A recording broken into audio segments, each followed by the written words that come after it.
afternoon. You are live with us, the Black College Sports Network, here at the Hard Rock Stadium here in Miami Gardens for the kickoff of the 2025 season, the Invesco QQQ Orange Blossom Classic between Florida A&M University and Howard University. I'm Brian Fulford. This is Ron Mitchell. We will be doing a live audio broadcast of this contest, and we are excited to be with you, and thank you for joining us here on the Black College Sports Network. I know there's a lot of options, a lot of ways that you can enjoy this game, so we appreciate you listening to the broadcast with us today. Ron, we've got the Florida A&M Rattlers. The Orange Blossom Classic is their event in the eyes of many. That's right. Including the Rattler Nation. Coming off a 7-5 season a year ago, second year under head coach James Colsey, the Rattlers have high aspirations. The Rattler Nation has high aspirations and hope for what this team can do. What are your keys for the Rattlers in game number one of what is sure to be an exciting season? Let's be honest. Every year, the Florida A&M Rattlers always have the highest expectations for their ball team, but we just have to still play this first game out. And also, it's about minimizing the mistakes today. First game jitters, both sides. The Bisons didn't have a great year last year, so FAMU should have the upper hand, even though Howard's coming in with a grad student at quarterback. Doesn't say he played a lot of years, but we think today's game is going to be about, can you deal with the heat, minimize your turnovers, and just go through a little execution. Mm-hmm. The Howard University Bison coming off a 4-8 season, just 2 years removed from a rematch against Florida A&M in the Celebration Bowl, where they were MEAC champions. One of the best seasons under head coach Larry Scott. This team, Coach Scott, still looking to have his first plus 500 win season as the head coach of the Bison. And this is a season where the expectations are high for Howard. I mean, in the MEAC, you play more non-conference games than conference games. Right. So these first 6-7 weeks of the regular season are all set up for that race of that 5-game race in the MEAC conference. So for Howard, coming off a 4-8 season, Ron, and you're on the road a long way from Washington, D.C., and who knows what kind of crowd they'll have. And you talked about the heat. What has to be the expectation for Coach Scott in the Bison? I think, they might have to play a little go-go music today just to keep up. But one of the things I saw before the game, those guys were moving around, and they looked like a senior football team. Mm-hmm. But it's going to come down to, can you minimize some mistakes and you try to contain this FAMU offense? Mm-hmm. Because last year the Bisons were not that good. But then see if they can have a little cohesiveness and gel a little bit today and keep your composure.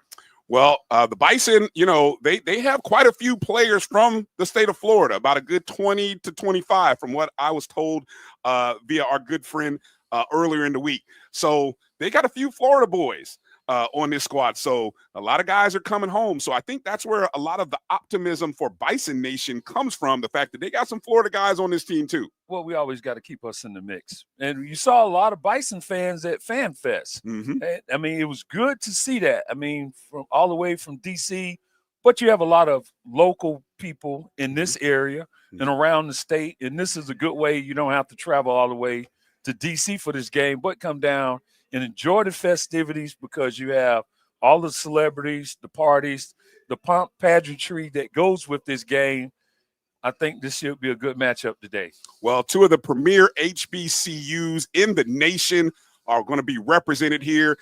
Back in 1933, when the first Orange Blossom Classic kicked off, these were the two teams that participated in it. So, and this is a great opportunity for these teams to sort of rekindle that mojo from all the way back in 1993. Hopefully we get a lot more points than what we got back in 1933. It was a 9-6 ball game. And I noticed they played that game in Duval. Yeah, they played that game in Jacksonville. They did. And ever since then, hey, this has been a game FAMU is owned by coming down here, playing the best team at large within the Black College system. So we should be ready for another great matchup, and we're just waiting on kickoff. Well, thank you for watching. When we come back from this break, we'll have the audio live version. Hopefully you're watching us on whether it be our Facebook, page, Black College Sports Network. You could also be watching us on YouTube, my JBN Online. Hello to everybody watching on Instagram and on Twitter. We appreciate you watching. Come on, join the feed. The chat rooms are open. Let's have some fun and enjoy this game together. When we come back, we'll have the audio broadcast of the 2025 Invesco QQQ Orange Blossom Classic between the Florida A&M Rattlers and the Howard University Bison.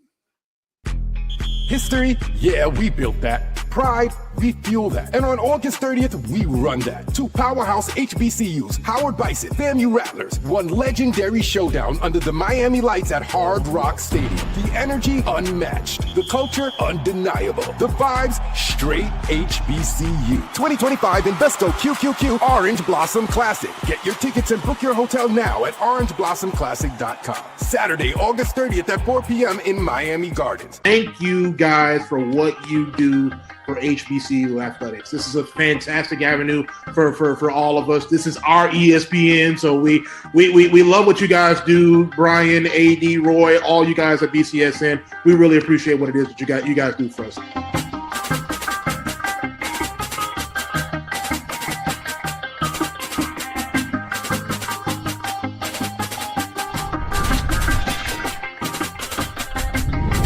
ESPN Events presents Red Lobster Band of the Year, a title reserved for elite HBCU marching bands. A season-long competition that culminates in Atlanta on Friday, December 12th. Drum majors, percussion, drill, auxiliaries, musicality. All aspects will be examined by the toughest judges in the world of college bands. 4 will qualify for the big stage, where national champions will be crowned. Follow us on social media for rankings updates throughout the season. And join us in Atlanta on December 12th. For event and ticket information, visit bandoftheyear.com.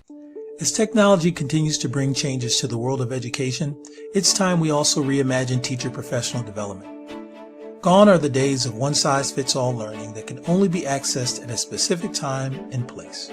The Stride PD Center is an on-demand library of mobile-friendly courses that allow educators to learn anytime and anywhere. Our dynamic courses provide bite-sized learning and help educators advance their knowledge while also gaining professional development hours. The best professional development plans are those that include a level of flexibility and choice for educators. Whether you're a teacher, school, or district, visit us today to take charge of your learning. Get ready for the inaugural Unity Classic, Saturday, September 13th at Nathaniel Glover Community Field and Stadium. It's a clash of the Virginia Union Panthers of the CIAA and the Edward Waters Tigers of the SIAC. Plus, an HBCU band battle between the Edward Waters Triple Threat Marching Band and the Virginia Union Ambassadors of Sound. The inaugural Unity Classic goes down in due fall.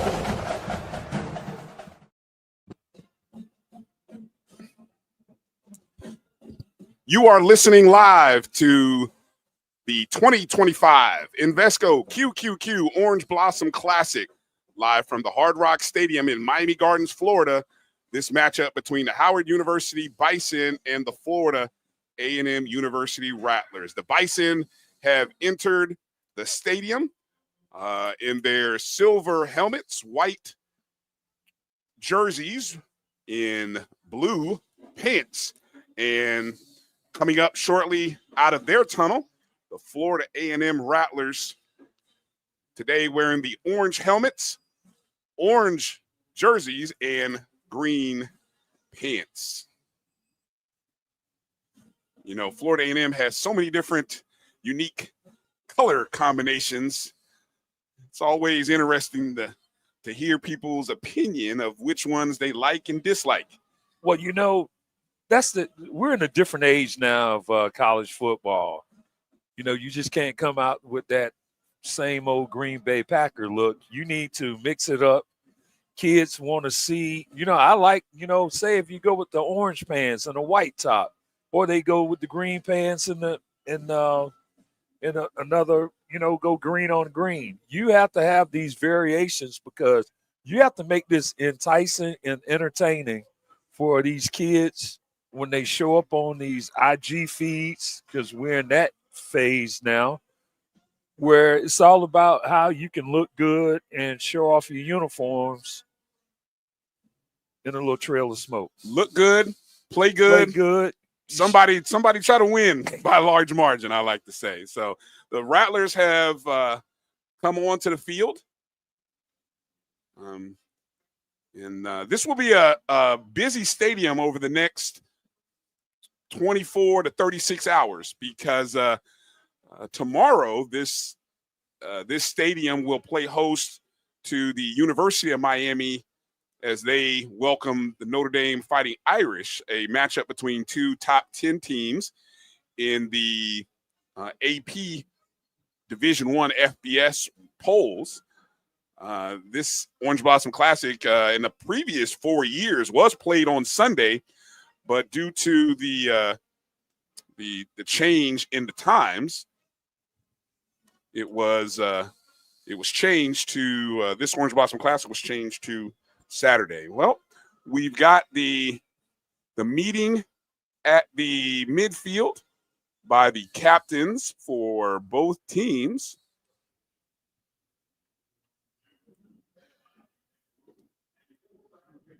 We have a lot of honorary members out also, probably distinguished alumni. We'll try to tell you who the captains are for Willie Simmons. Here. Willie Simmons, he's one of the honorary captains. Of course, Coach Willie Simmons, the head coach of Florida A&M University. He was 1-2 here in the Orange Blossom Classic. Of course, when he left Florida A&M, he left as the head coach of the defending HBCU national champions. It's good you get to come back with an open door policy. Well, when you leave with a win under your belt, people are always welcoming you back. Let's see if we can try to determine the coin toss here, as well. Florida A&M has won the toss from the reading on the prompter, but we'll figure out which direction.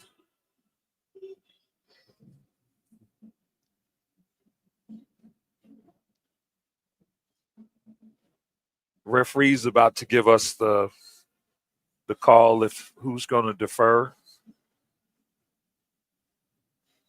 All right, so our captains for today's contest for Howard University, number 0, Keontae Mosley, a tight end.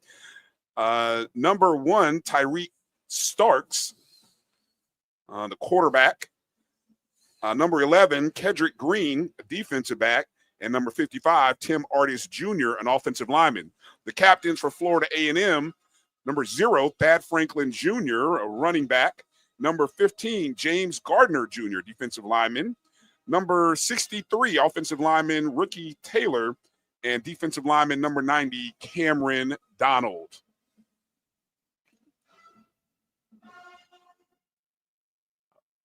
They never really got around to see. Well, you see Florida A&M's quarterback is warming up. So I'm thinking they're going to go ahead and accept the ball. The quarterback for the Florida A&M Rattlers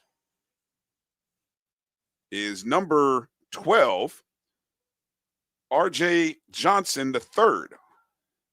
He is a 6'2", 210-pound redshirt sophomore from Atlanta, Georgia, a transfer from Toledo, and also played high school at Atlanta Westlake, where he began his playing career as a true freshman there in high school.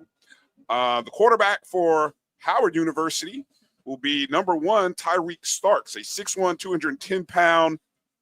He's a grad student. Yes. And got to applaud him for already graduating. It's not easy to get into Howard. He is from Carroll City, Florida, right here, played at Florida Atlantic University. Well, it looks like the Rattlers will kick off. Now, based on our position, we are sort of in the corner. So as we say left to right, it is more so like up and down, but we'll say left to right. So, fam, you will be kicking left to right, and Howard will receive the ball. Back to receive for Howard, number 2, Anthony Reagan, the 5'9" sophomore, and number 24, Billy Roberson, the 5'10" redshirt freshman. kicking off for the Rattlers.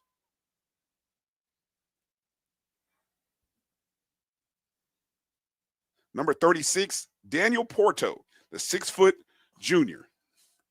So we are ready to kick off the 2025 season. FAMU and Howard. Sit back, ladies and gentlemen. Let's enjoy a good football game today.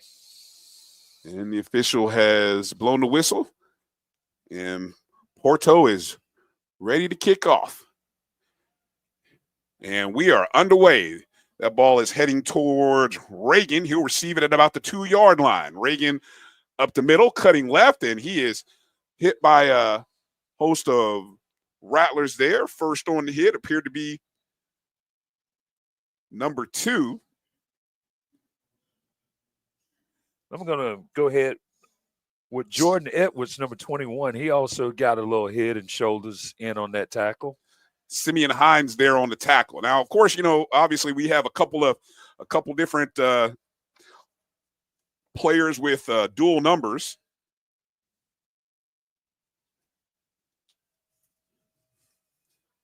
Starks comes out in a shotgun. 2 receivers to his left and right.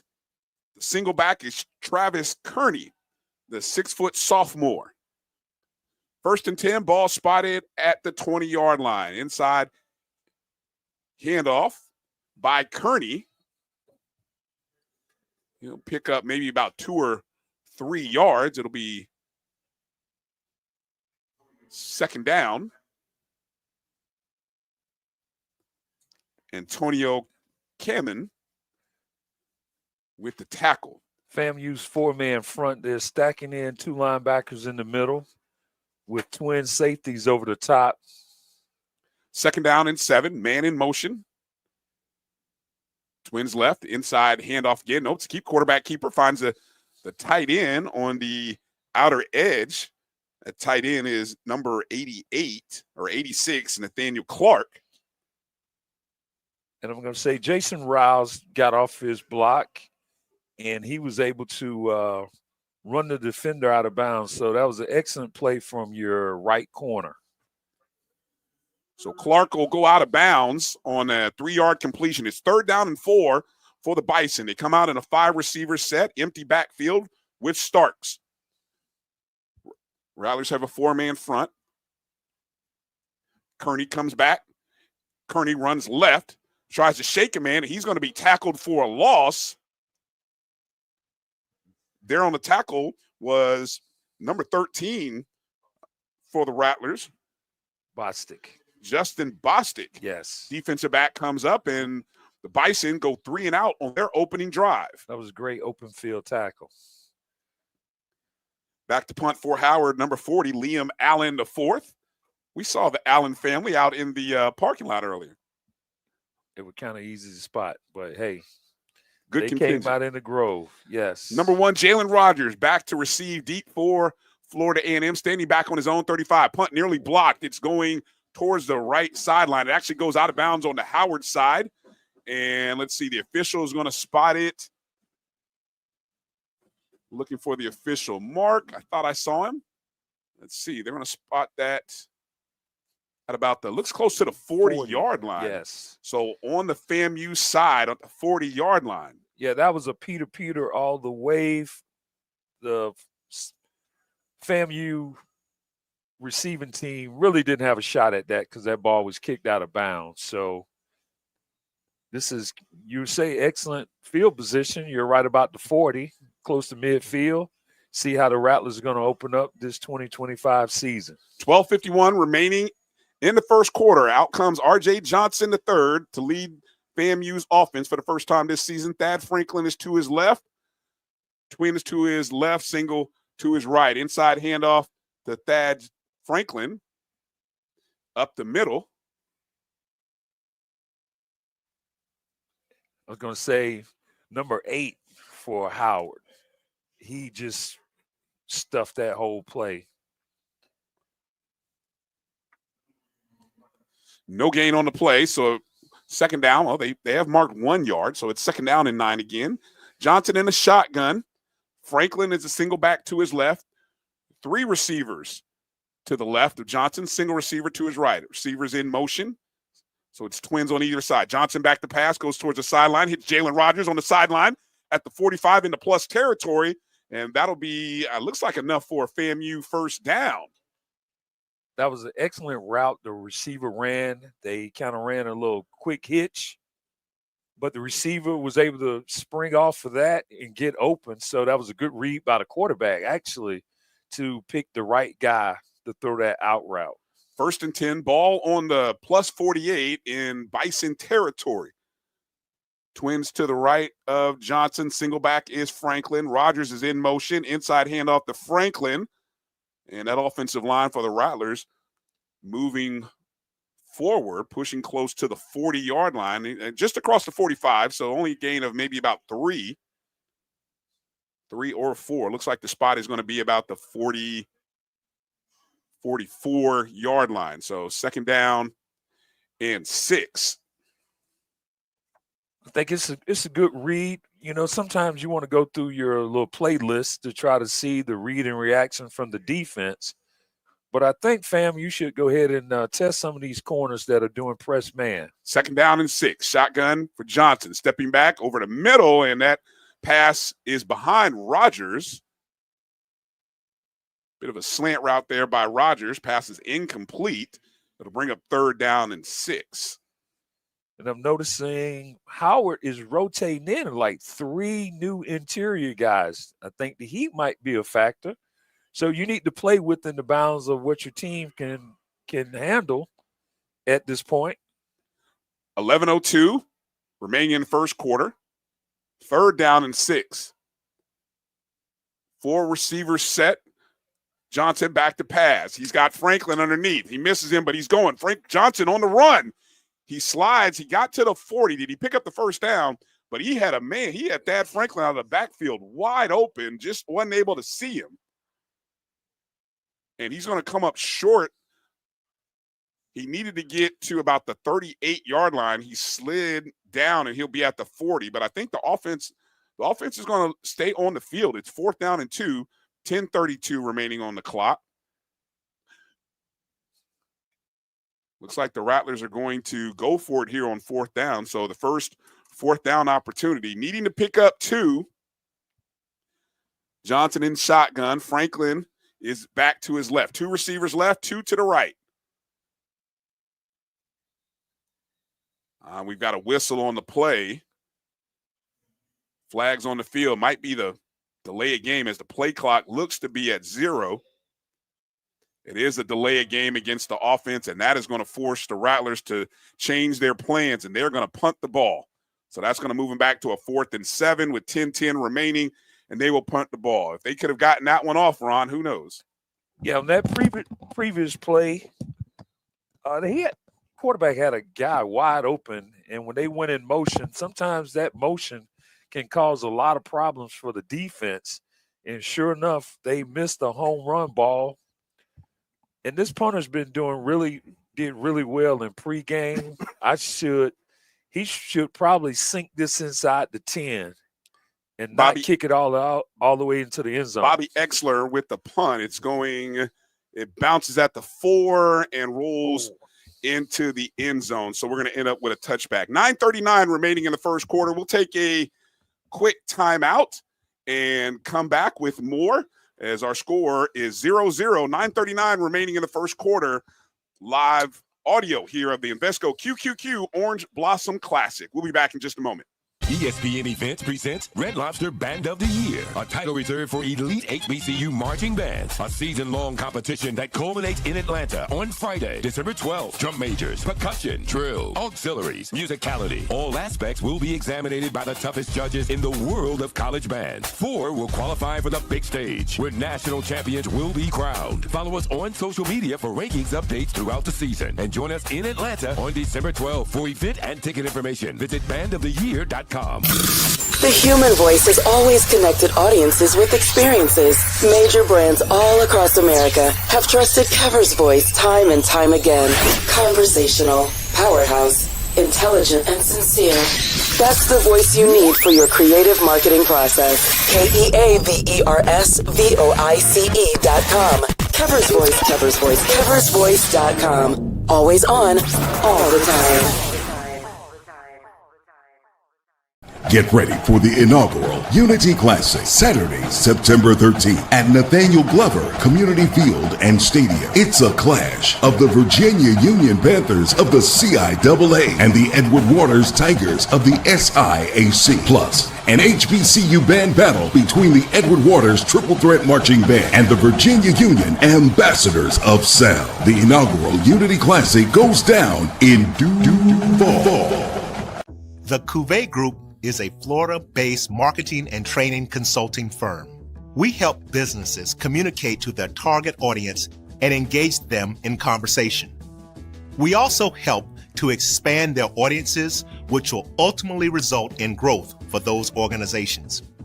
In addition to being a certified constant contact specialist, my colleagues and I are also certified in John Maxwell Leadership Principles. We use these proven principles to conduct workshops, training, and private coaching sessions for individuals and companies looking to take things to the next level.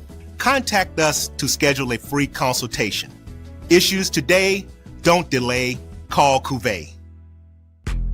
History? Yeah, we built that. Pride? We fuel that. And on August 30th, we run that. Two powerhouse HBCUs, Howard Bison, FAMU Rattlers, one legendary showdown under the Miami lights at Hard Rock Stadium. The energy unmatched. The culture undeniable. The vibes straight HBCU. 2025 Invesco QQQ Orange Blossom Classic. Get your tickets and book your hotel now at orangeblossomclassic.com. Saturday, August 30th at 4 p.m. in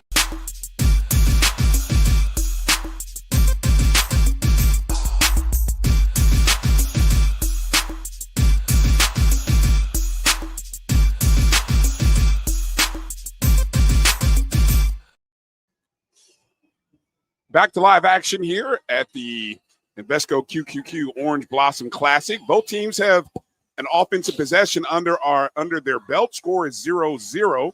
9:39 remaining in the first quarter as Howard will have the ball at the 20-yard line after the FAMU punt went into the end zone. Back at quarterback, Tariq Starks, second drive. Single back is Travis Kearney. Starks keeps it, finds a tight end in the flat across the 30. It'll be about a first down. He shakes off one tackle, and he's wrapped up by a host of Rattlers. But I think they'll give him enough for the first down, and that was 86, Nathaniel Clark. As the tight end came from the left side of the line, wide open on the right side. And Starks had a nice little rollout. He was patient to let the tight end clear because FAMU's running like a 4-3. It is enough for a first down. So the first down of the game for Howard. And the ball is spotted at the 30-yard line. This time Starks is under center. Kearney is the single back in the I formation. Quarterback keeper, Starks looking. He's wrapped up. He's sacked from behind. On the sack for FAMU, number 18, Antonio Kamen with the sack from behind. A 5-yard sack for loss. That was excellent pressure they put coming right in his face. Also, they almost got a little turnover. That sack was ball side, and they were trying to almost dump a short route to that tight end again. Kamen is 6'3", redshirt sophomore, 245 from Tampa, Florida, transfer from Pitt. Third down, there's a receiver in the slot, and he is met by a host of Rattlers. So a quick pass out into the flat to the wide receiver there, number 8, CJ Neely, and it'll bring up a third down and 15 for Howard. That was excellent ball pursuit that FAMU had. They had one guy to come up and miss a tackle, but you just want to contain him and keep him inside to minimize any big plays after this run after catch action. 7:27 remaining. Howard in the shotgun. Starks in the shotgun. He's got triplets to his left. He's on the right hash. Dropping back, it's a quarterback keeper across the 30. 35, hesitate to the 40. He needed to get to the 40. He's right on the marker. I think he's going to have enough for a first down. So about a 15-yard quarterback run, and Howard is going to go up-tempo and try not to let FAMU have an opportunity to decide whether they want to challenge it or not. And Florida A&M looks like they're going to take a timeout. So the Rattlers are taking a timeout. There's 7:03. And so it looks like based on the spot, it's 4th and 1. The ball is on the 39-yard line. So we'll step away for a short moment, come back and kind of analyze that play. And when we come back, 7:03 remaining in the first quarter, Howard facing a 4th and 1.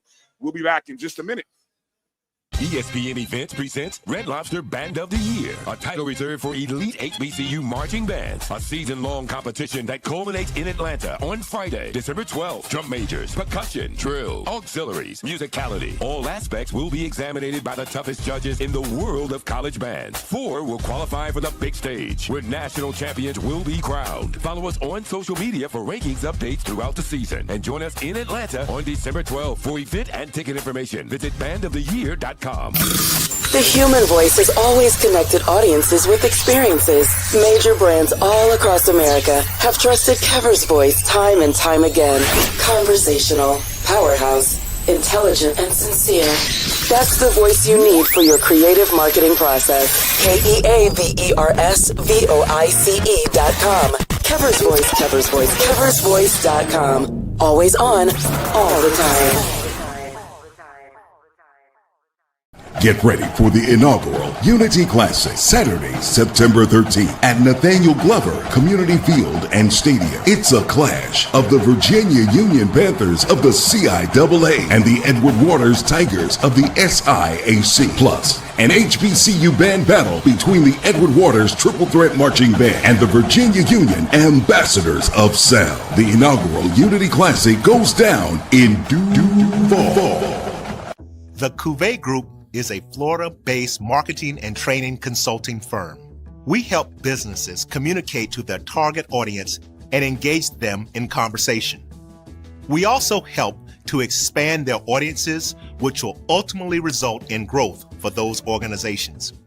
In addition to being a certified constant contact specialist, my colleagues and I are also certified in John Maxwell Leadership Principles. We use these proven principles to conduct workshops, training, and private coaching sessions for individuals and companies looking to take things to the next level.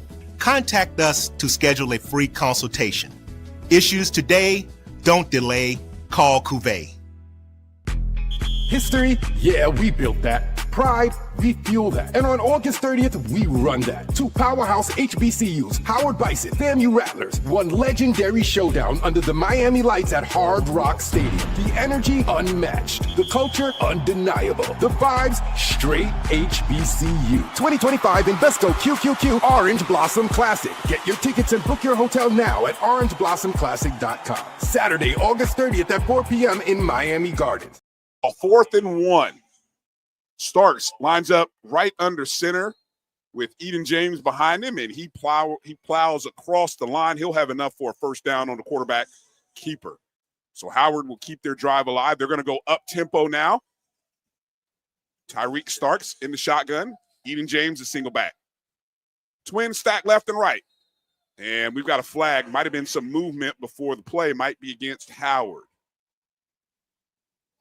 It will be false start on the Howard offense. Let's give some credit to the big guys up front for Howard. At left tackle, number 72, Ibrahim Giwa, 6'4" grad student. Left guard is 73, Xavier Ricks, a 6'3" grad student. At center, 55, Tim Artis Jr., a 6'4" redshirt junior. Right guard is 74, Sam Hill, a 6'4", 345 grad student. And the right tackle is Cesar Reyes, number 75, a 6'5", 310 grad student, a former FAMU Rattler. And there's James, and he is tackled in the backfield for loss. And first on that tackle appeared to be number 17, Jalik Thomas.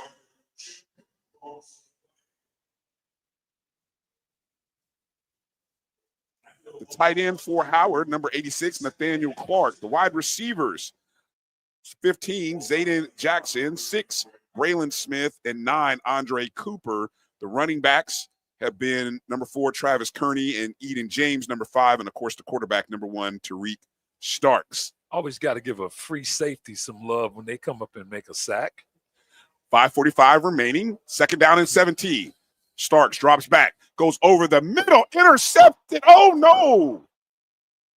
It was dropped. It was intercepted, it looked like, but then in the collision with the tight end, Clark, the DB dropped the ball.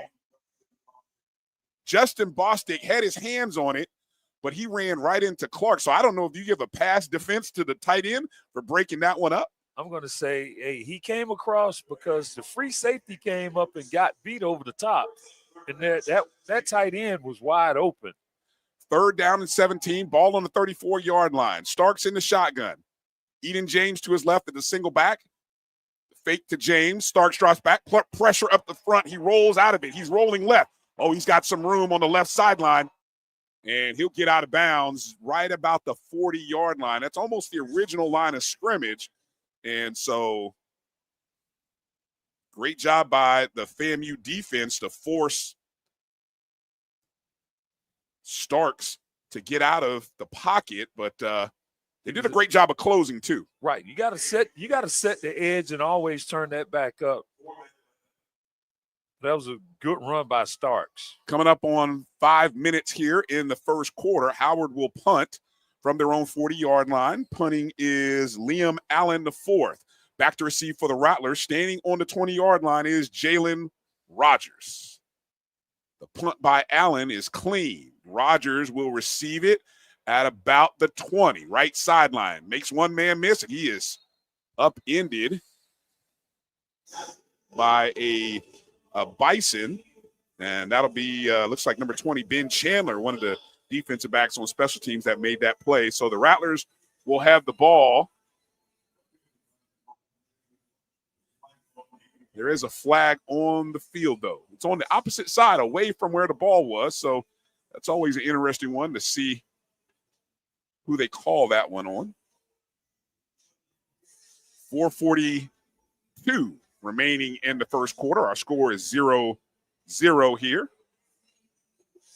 Got a beautiful afternoon here in Miami Gardens. You know, we never know sometimes in South Florida if you're going to get a bright sunny day or if you're going to get a little bit of rain.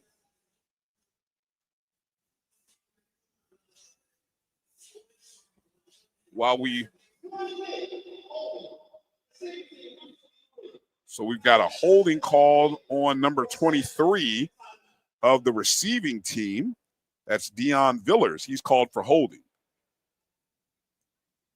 So we'll end up with a timeout on the field. And give us an opportunity to do a little bit of scoreboard watching, or at least a scoreboard reporting here. We'll first start over in the SIAC, where we have a few finals over in SIAC.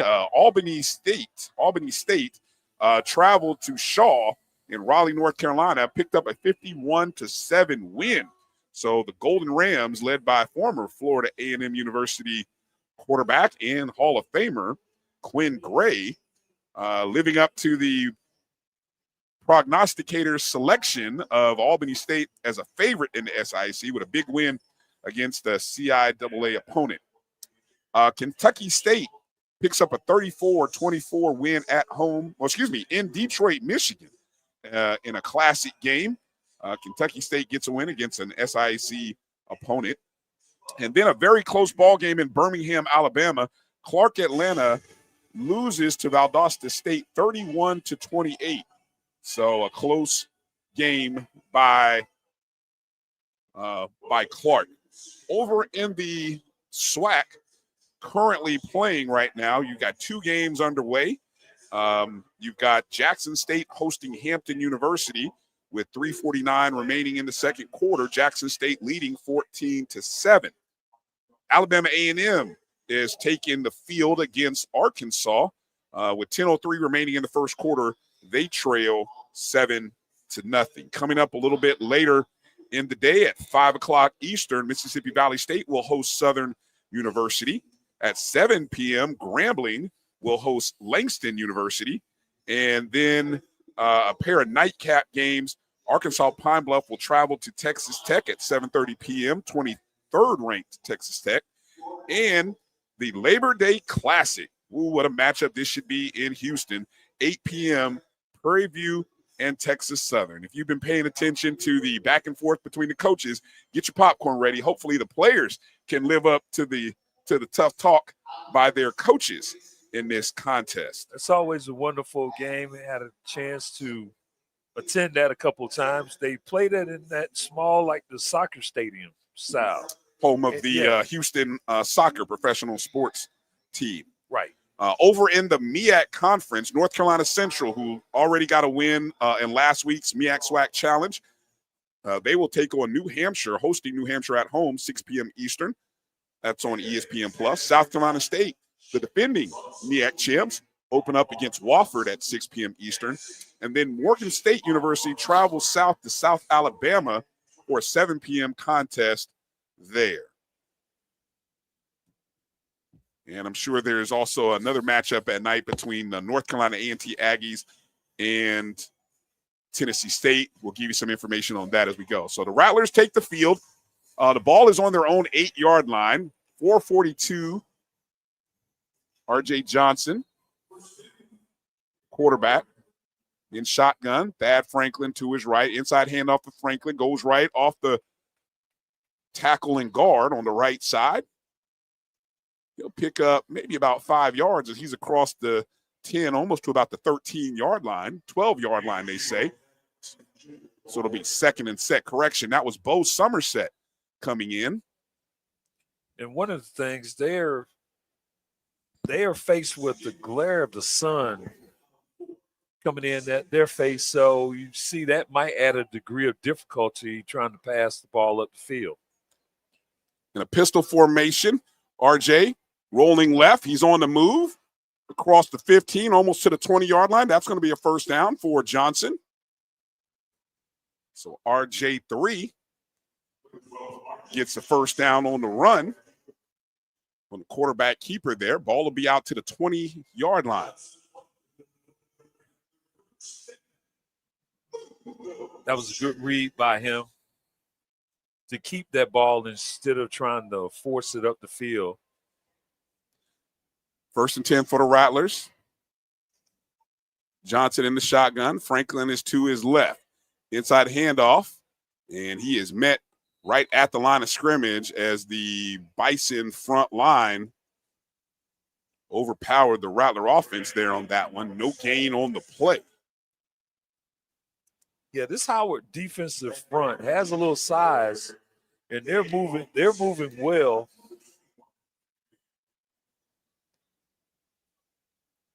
So another change in the running back position for Florida A&M as Jamal Haley, number 28, comes in. He is the back to the left of Johnson. Johnson finds Haley in the flat across the 25 to the 30.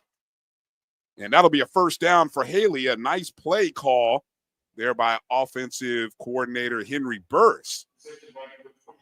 I mean, that was a one-man screen, really, with the back and the tackle drifting out in the flat. It's like throwing a changeup every once in a while. Keep them off balance. First and 10. Ball spotted on the 34-yard line. 2:20 to play. Rattlers on the hash mark in the shade closest to their bench. Now Johnson is under center. It looks like it is Franklin again in the eye. Hand off to Franklin, left side. Plows through a couple of Bison across the 40 down to the 42-yard line. On the tackle for Howard was Keontae Mosley, number 0 on the tackle for Howard.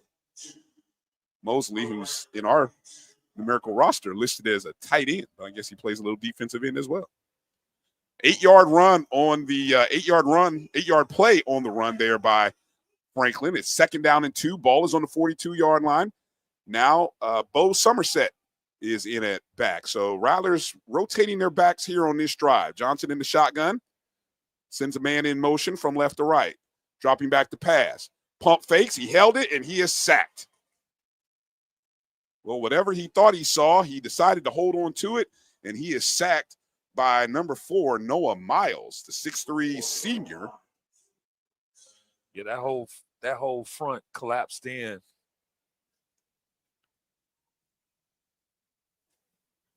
Yeah, I thought he looked like he wanted to throw something deep, but he decided to hold on to it. So it's a loss of 6, and now it's 3rd down and 8. Ball moves back to the 36-yard line, coming up on 45 seconds to play in the first quarter.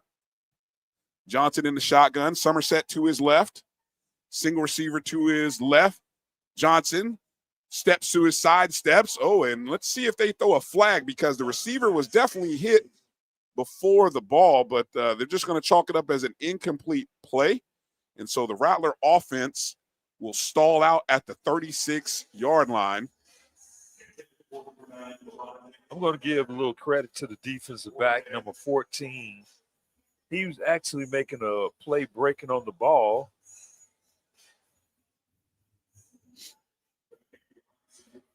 So the Rattlers will punt. 34 seconds remaining in the quarter. Back to receive for Howard is number 3, Antonio Hunter. And punting is Bobby Ingsler.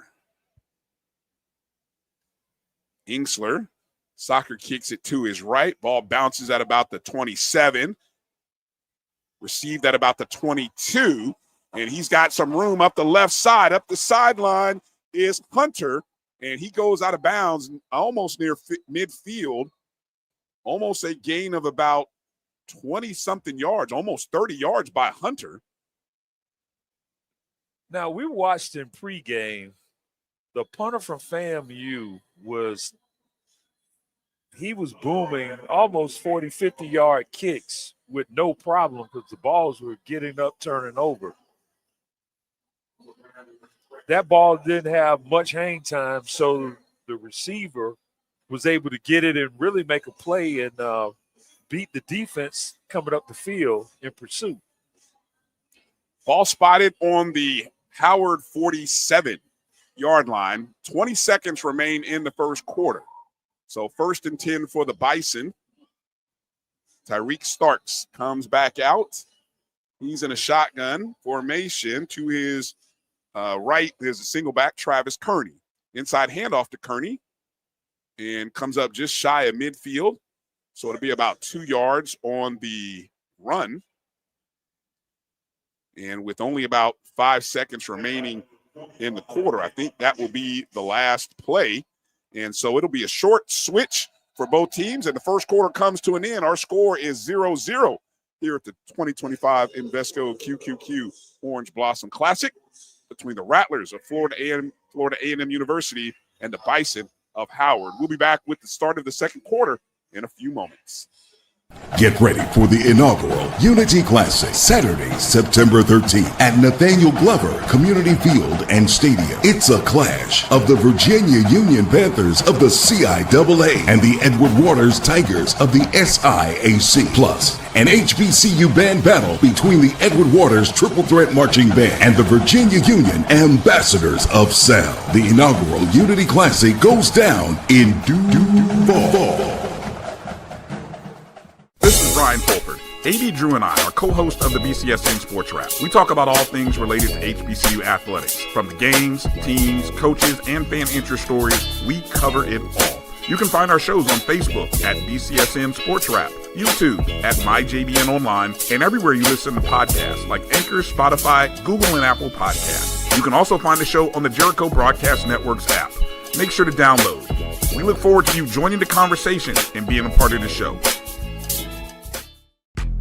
History? Yeah, we built that. Pride? We fuel that. And on August 30th, we run that. 2 powerhouse HBCUs, Howard Bison, FAMU Rattlers, one legendary showdown under the Miami lights at Hard Rock Stadium. The energy unmatched. The culture undeniable. The vibes straight HBCU. 2025 Invesco QQQ Orange Blossom Classic. Get your tickets and book your hotel now at orangeblossomclassic.com. Saturday, August 30th at 4 p.m. in Miami Gardens.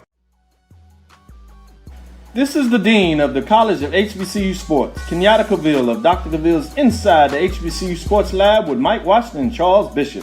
Come mix it up in the lab where the course lecture is in session every Tuesday from 6 o'clock p.m. Central Standard Time on Facebook Live, YouTube Spreaker, or the BCSN app, as we discuss all things about the HBCU sports culture, including exploring the week that was in the sporting HBCU diaspora, as well as the upcoming week of HBCU sports.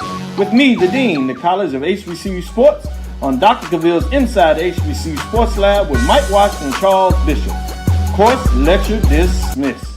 ESPN Events presents Red Lobster Band of the Year, a title reserved for elite HBCU marching bands. A season-long competition that culminates in Atlanta on Friday, December 12th. Drum majors, percussion, drill, auxiliaries, musicality. All aspects will be examined by the toughest judges in the world of college bands. 4 will qualify for the big stage, where national champions will be crowned. Follow us on social media for rankings updates throughout the season. And join us in Atlanta on December 12th for event.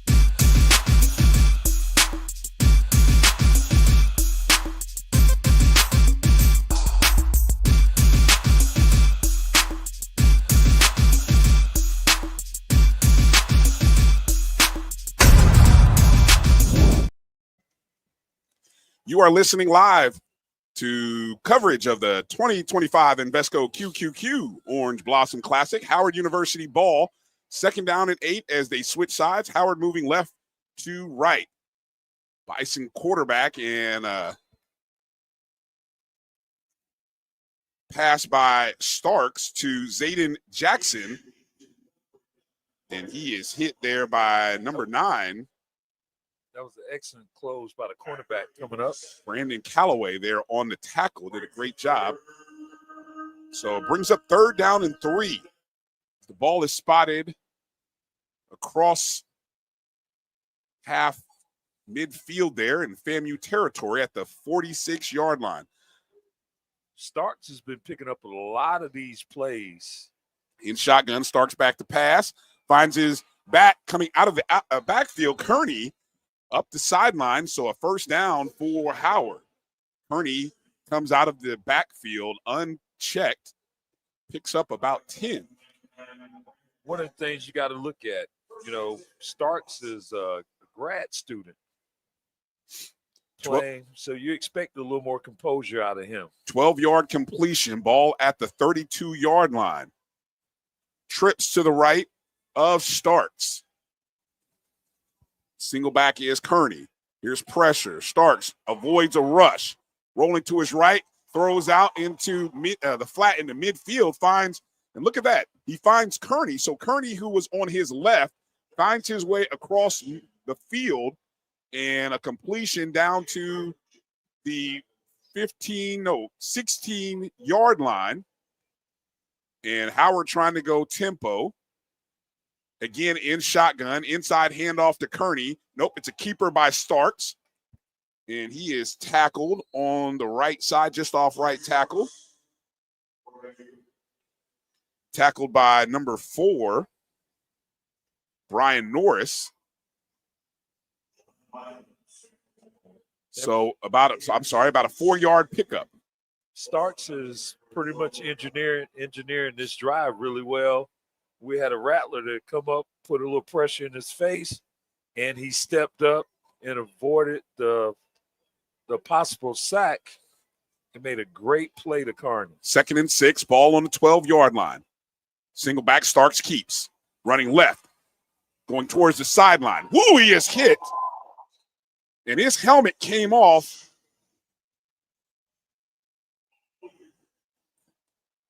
And did you catch the number on that truck that Starks ran into? I think that was the bright line that hit him. Might have been number 10, Corey Collier Jr. As we watch it on replay. Yeah, he wasn't able to get down on the ground because number 4 came up and locked him up. on the play. Correction, that's number 21, TJ Huggins. Yeah. All-American defensive preseason selection. So it's 3rd down and 5, ball on the 11. The Bison are in the red zone for the first time today, and they're going to call a timeout. So we had a change in the quarterback because the helmet came off. Number 7, Jashawn Scroggins, had come into the ball game. They still have to run that play with him out. Well, not if there's a timeout here. I thought here's a timeout, so I guess he gets to come back in. Yeah, I think you can come back after a timeout. So we'll see what happens here. Of course, Scroggins was the starter for much of last season for Howard. Let's step away for a short moment, and we'll see what the decision is for Howard. 12:04 remaining in the second quarter. The Bison driving towards the end zone. We'll be back in just a moment. Now, you can live in Texas and not have a good red meat blend. Texas Cowboy Dust is designed for steak and other red meats. It's out to be my most popular spice blend, made with onions, peppers, ground mushrooms, pink salt, and other spices. Texas Cowboy Dust also goes great with chicken, pork, vegetables, and adds a restaurant-quality sheen to gravies and sauces.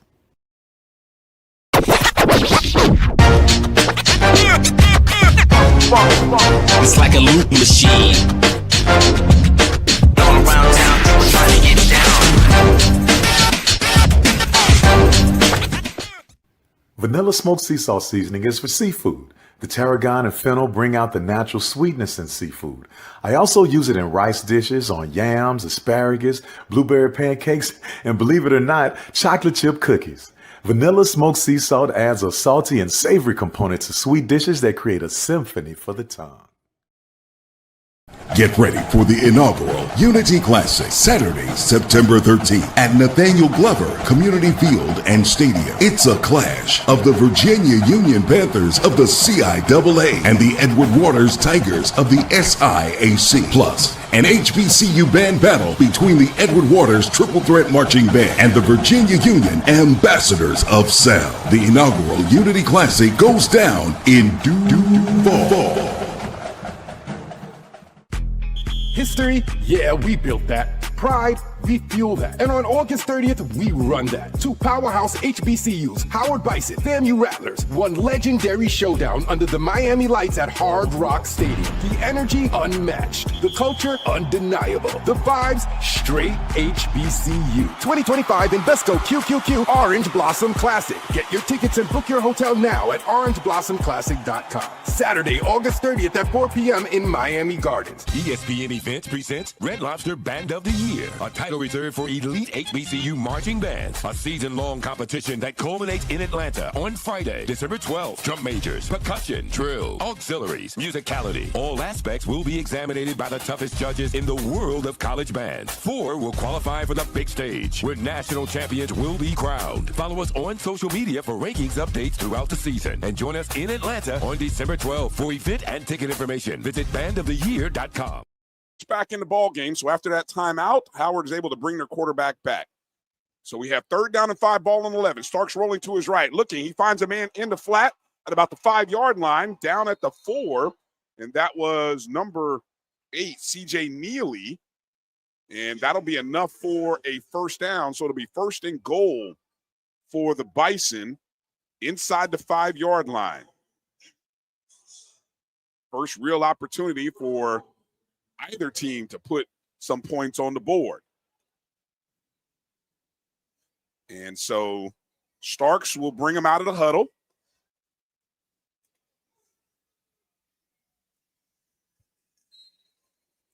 And off left tackle is number 24, Billy Roberson, the second.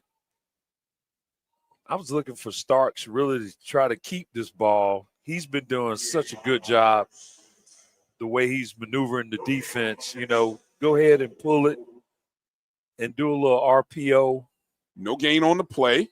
So it's 2nd down and 4. Back in a shotgun. Travis Kearney to his left. Inside handoff to Kearney.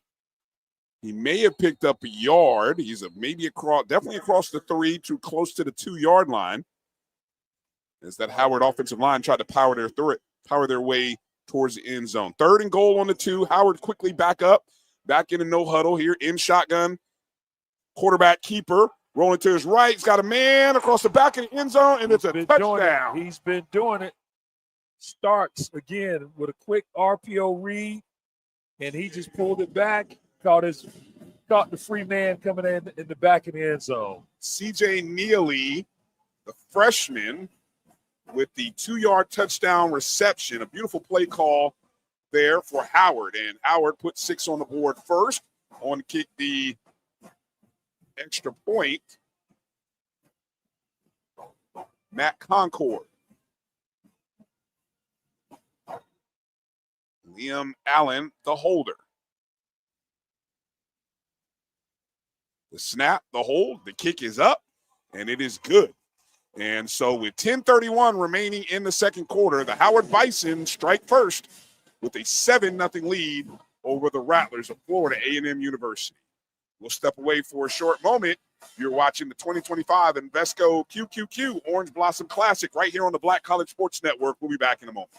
ESPN Events presents Red Lobster Band of the Year, a title reserved for elite HBCU marching bands. A season-long competition that culminates in Atlanta on Friday, December 12th. Drum majors, percussion, drill, auxiliaries, musicality. All aspects will be examined by the toughest judges in the world of college bands. 4 will qualify for the big stage, where national champions will be crowned. Follow us on social media for rankings updates throughout the season. And join us in Atlanta on December 12th. For event and ticket information, visit bandoftheyear.com. The human voice has always connected audiences with experiences. Major brands all across America have trusted Kever's voice time and time again.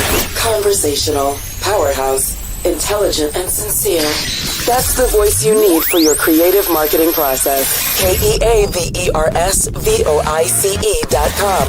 Kever's Voice, Kever's Voice, KeversVoice.com. Always on, all the time.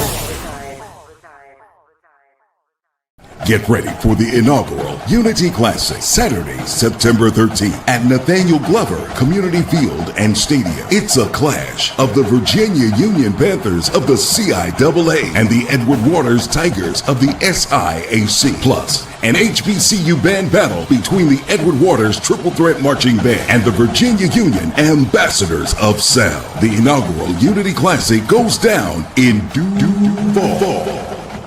The Cuvée Group is a Florida-based marketing and training consulting firm. We help businesses communicate to their target audience and engage them in conversation. We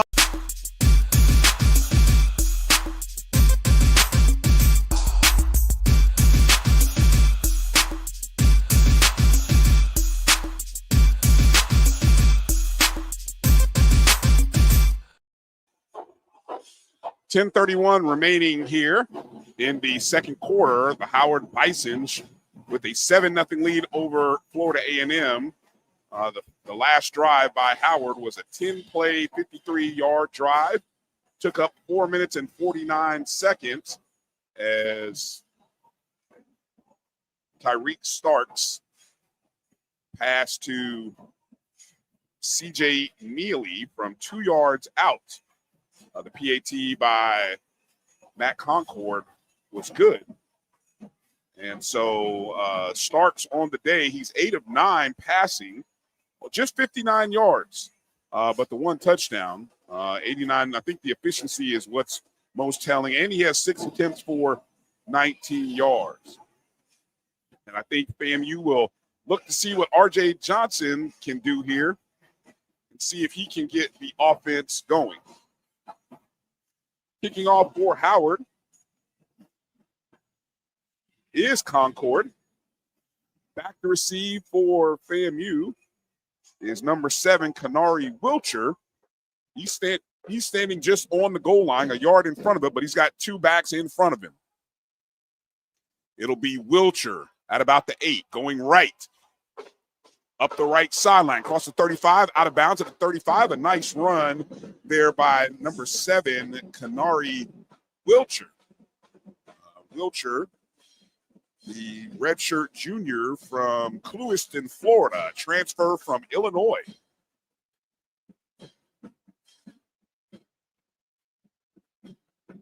So this will be a big drive here for R.J. Johnson. as the ball is spotted just across the 40-yard line at about the 41-yard line. So a great return by Wilcher puts the Rattlers in some great field position. He's out of that Ocala area. Bo Somerset is the single back to the right of Johnson in the shotgun. And the whistles, the officials, stop the play. Not sure what the call is. Maybe a play clock. I noticed the. Okay. Yeah, I thought he came out somewhere at about the 35. They spotted him at the 41. They're going to check the replay for the spot placement here. Here's a review here of this play. As we await for the officials, Ron, what's your evaluation or what's your thoughts on what you've seen from the Florida A&M offense at this stage of the contest? I still think they're trying to get into a good rhythm and try to get some consecutive first downs. Howard's defense is applying a lot of pressure. And, you know, you got to figure out if they want to get a running game going or work some short passes and kind of move your routes around. I thought they were going to go through, you know, if you go through your little playlist, you try to figure out the X's and O's, how guys are moving, how they're reading and reacting to some of your play set formations, but they're still trying to gather their feet. You know, this is the first game, and Howard's putting up a good fight so far. Well, the interesting dynamic in the quarterback position, you've got R.J. Johnson, who highly regarded and well thought of coming out of high school, played or spent 2 seasons at Toledo University. Unfortunately, he played behind other quarterbacks, never really got on the field or had any significant snaps. And so this is his first true college experience. I mean, highly decorated out of high school. And on the other side, Tyreek Starks, you mentioned a grad student. The experience has shown in the first quarter so far. All right, here we go. Back to play. They move the ball back to the 34-yard line. Johnson in the shotgun. Somerset to his right. Hand off to Somerset, going left. And he is tackled on the play by Jones. Number 44 came up. He's also a grad student, but the running game is a little non-existent right now for FAM. Only a 1-yard run on that play. You know, one of the things that we learned about Howard, you know, in the transfer portal world, for Howard University to amass transfers, most of those students have to be grad students. Howard does not take very many, if any, undergrad transfers. Just the nature of the beast going to Howard. And Johnson's pass was low as it was intended for number 87, Armand Burris. So we had Burris on the slant, but that pass was low. And so now we're faced with a 3rd and 9, ball on the 35. Johnson didn't really set his feet. He was throwing that really off his back foot. And that's why that ball came up a little short. Instead of being in the target zone, hitting the guy mid-level in the numbers. Pass broken up by number 20, Ben Chandler. So here we go, 3rd and 9, 9:50 to play in the second quarter. Bo Somerset the single back to the right of Johnson. Johnson dropping back the pass. They go screen to Somerset, and he is brought down at about the 36, 37-yard line. Not much of a gain, maybe 1 or 2 yards. It's 4th down. Yeah, only 1 yard on the play. So the screen gets blown up there as on the tackle for Howard was number 3, Judah McJimsey. Howard did a wonderful job. Once they had the recognition that the line would slide, they stopped with the pursuit when you see the quarterback backing up, and you go lateral down the line. And it always turns out in for a good defensive play. Bobby Ingsler on the punt. Interesting formation here that they use. Ingsler to his right. And that ball bounces at the 25 and takes a rattler roll towards the 5, inside the 5 to the 4. maybe down at the 3. So about a 20-yard bounce and roll there for Bobby Ensler as the deep man, number 3, Antonio Hunter, just got out of the way. We'll take a timeout. 8:51 remaining in the second quarter. Howard with a 7-0 lead over Florida A&M. You're listening to the 2025 Invesco QQQ Orange Blossom Classic right here on the Black College Sports Network. Get ready for the inaugural Unity Classic, Saturday, September 13th at Nathaniel Glover Community Field and Stadium. It's a clash of the Virginia Union Panthers of the CIAA and the Edward Waters Tigers of the SIAC. Plus, an HBCU band battle between the Edward Waters Triple Threat Marching Band and the Virginia Union Ambassadors of Sound. The inaugural Unity Classic goes down in Duval. This is Brian Fulford. AD Drew and I are co-hosts of the BCSN Sports Wrap. We talk about all things related to HBCU athletics. From the games, teams, coaches, and fan interest stories, we cover it all. You can find our shows on Facebook at BCSN Sports Wrap, YouTube at MyJBN Online, and everywhere you listen to podcasts like Anchor, Spotify, Google, and Apple Podcasts. You can also find the show on the Jericho Broadcast Network's app. Make sure to download. We look forward to you joining the conversation and being a part of the show.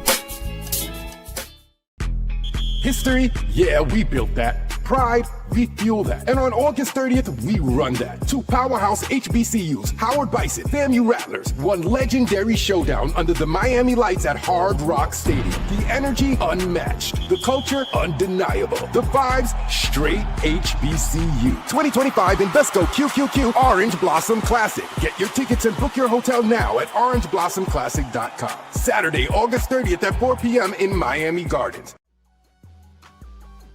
This is the Dean of the College of HBCU Sports, Kenyatta Cavill of Dr. Cavill's Inside the HBCU Sports Lab with Mike Washington and Charles Bishop. Come mix it up in the lab where the course lecture is in session every Tuesday from 6 o'clock p.m. Central Standard Time on Facebook Live, YouTube Spreaker, or the BCSN app. As we discuss all things about the HBCU sports culture, including exploring the week that was in the sporting HBCU diaspora, as well as the upcoming week of HBCU sports. With me, the Dean, the College of HBCU Sports, on Dr. Cavill's Inside HBCU Sports Lab with Mike Washington and Charles Bishop. Course lecture dismissed. ESPN Events presents Red Lobster Band of the Year, a title reserved for elite HBCU marching bands. A season-long competition that culminates in Atlanta on Friday, December 12th. Drum majors, percussion, drill, auxiliaries, musicality. All aspects will be examined by the toughest judges in the world of college bands. 4 will qualify for the big stage, where national champions will be crowned. Follow us on social media for rankings updates throughout the season. And join us in Atlanta on December 12th. For event and ticket information, visit bandoftheyear.com. Back to live action here at Hard Rock Stadium as the Marching 100 and the Showtime Band both putting on an exhibition in the stands for the crowd here. So Howard will start 1st and 10 on their own 3-yard line. Inside handoff to Eden James as he is met right at about the 5-yard line there by number 78, Myron Ward. I think Howard was just trying to play it straight, get a little room because they were backed up on the goal line. And this is like critical that they do not make any errors because FAMU needs a break. Ball moved out to the 5-yard line, 2nd down and 8. Starks in the shotgun. James to his right. James, he gets across the 5 to maybe the 6 or 7 as he's tackled by a pair of Rattlers there. Again, that was a easy kind of little handoff. Now you be in a passing situation. Let's see what type of pass that they're going to come up with because this is FAMU's due for a great defensive play with Howard being backed up so far. This is the opportunity for the field position from off that punt to play out here. 3rd down, low snap. There's a deep shot by Starks, overthrew his man. Not sure if it was intended. He had two receivers out there. Braylon Smith, as well as number 15, Zayden Jackson. And he threw it between the two of them. So 4th and 7, they will punt from their 6-yard line. 7:31 remaining here. So this is a great opportunity. This could be the best opportunity the Rattlers have had to get into the red zone, as standing back at midfield is Jalen Rogers. Back to punt. Just about a yard or two from the back of the end zone is number 40, Liam Allen. It's got to be a good snap here. The play clock did hit 0, but they gets the punt off. It bounces at about the 38. Ooh, Rogers almost went and touched it, and Howard downs it at midfield. I'm going to say, and Howard is signaling as if they believe Rogers touched it. I don't know if this is going to spark a review or not. Yeah, I think the Howard sideline is imploring for a review, but the officials are saying it is FAMU ball. So the ball is spotted actually on the 49-yard line on the FAMU side. 7:20 to play. FAMU ball on their own 49. R.J. Johnson brings the offense back out. The Rattlers looking to do something positive here. Shotgun formation. Thad Franklin, the single back. Inside handoff to Rogers on a sweep. Around the outside, midfield, 50.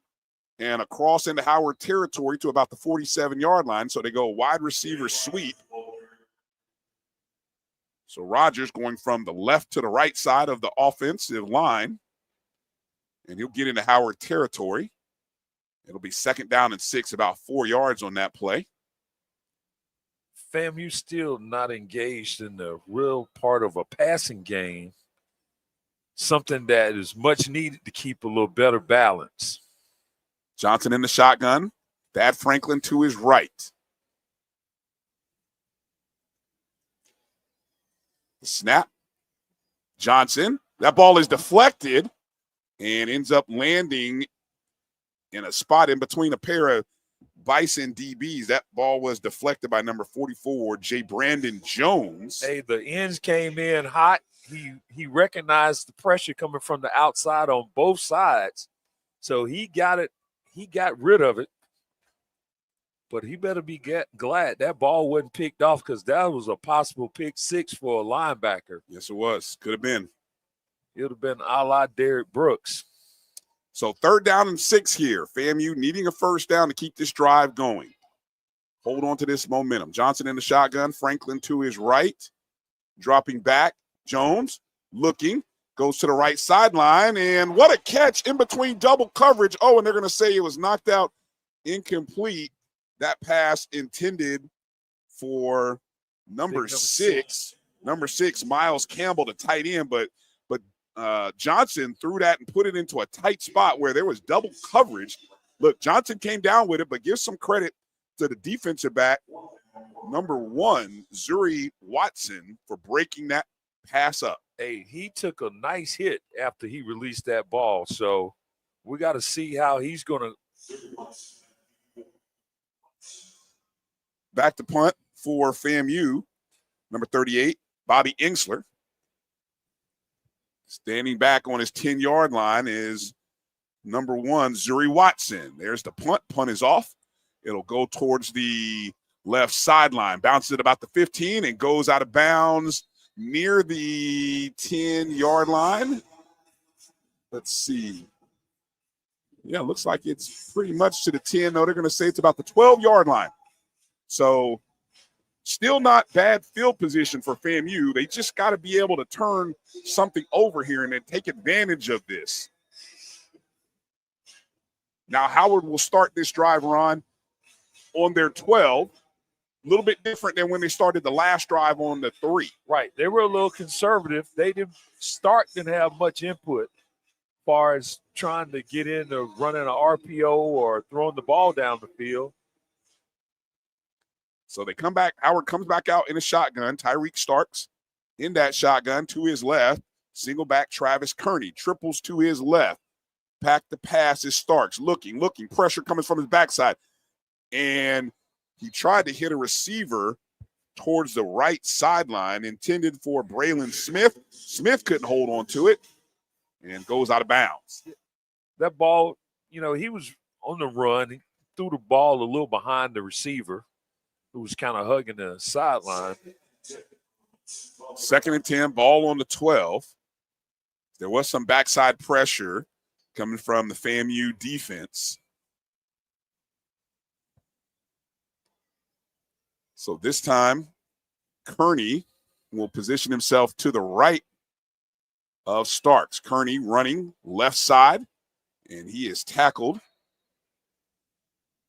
First on the play was number 16, Taquan Lattimore. I'm going to say Big Gardner, also a grad student for FAMU, in on that play. 3rd down and 8 now. Ball is spotted on the 14-yard line. FAMU defense looking to force their second 3 and out here. It's Starks again in the shotgun. Kearney's the single back. A low snap. Kearney looking, and pressure coming up the middle. Going outside, running, trying to pick up a block. Short of the first down, as they're going to mark him out just shy of the 20, maybe about the 19, 18-yard line, as Starks did a great job of getting outside. Yeah, actually, they're going to spot him out of bounds at the 17-yard line. They say 18, so. He probably needed one of the old school tearaway jerseys back then, but he couldn't going. really turn his shoulders and set his feet and throw, rolling out to his left like that. So FAMU's defense forces another 3 and out. On the punt here is Liam Allen. Back to receive Jalen Rogers, standing on his own 45-yard line. The punt is out to Rogers, moving to his right.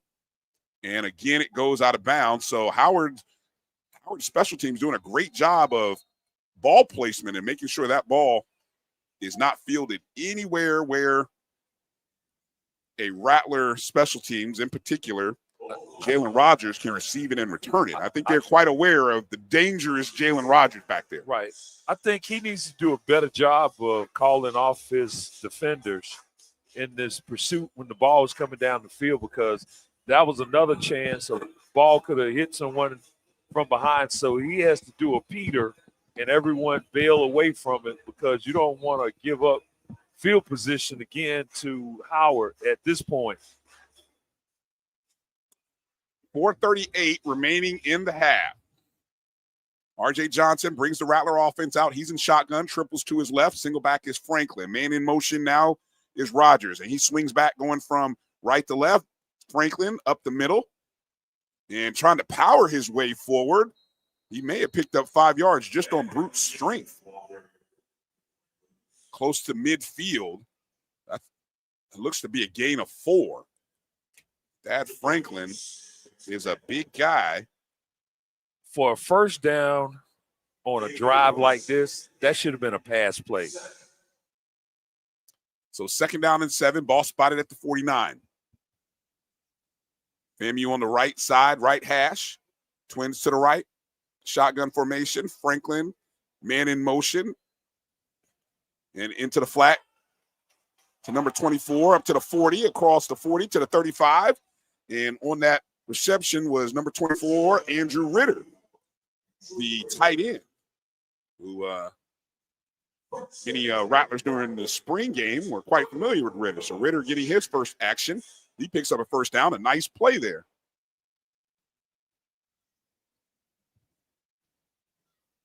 .330 remaining in the second quarter.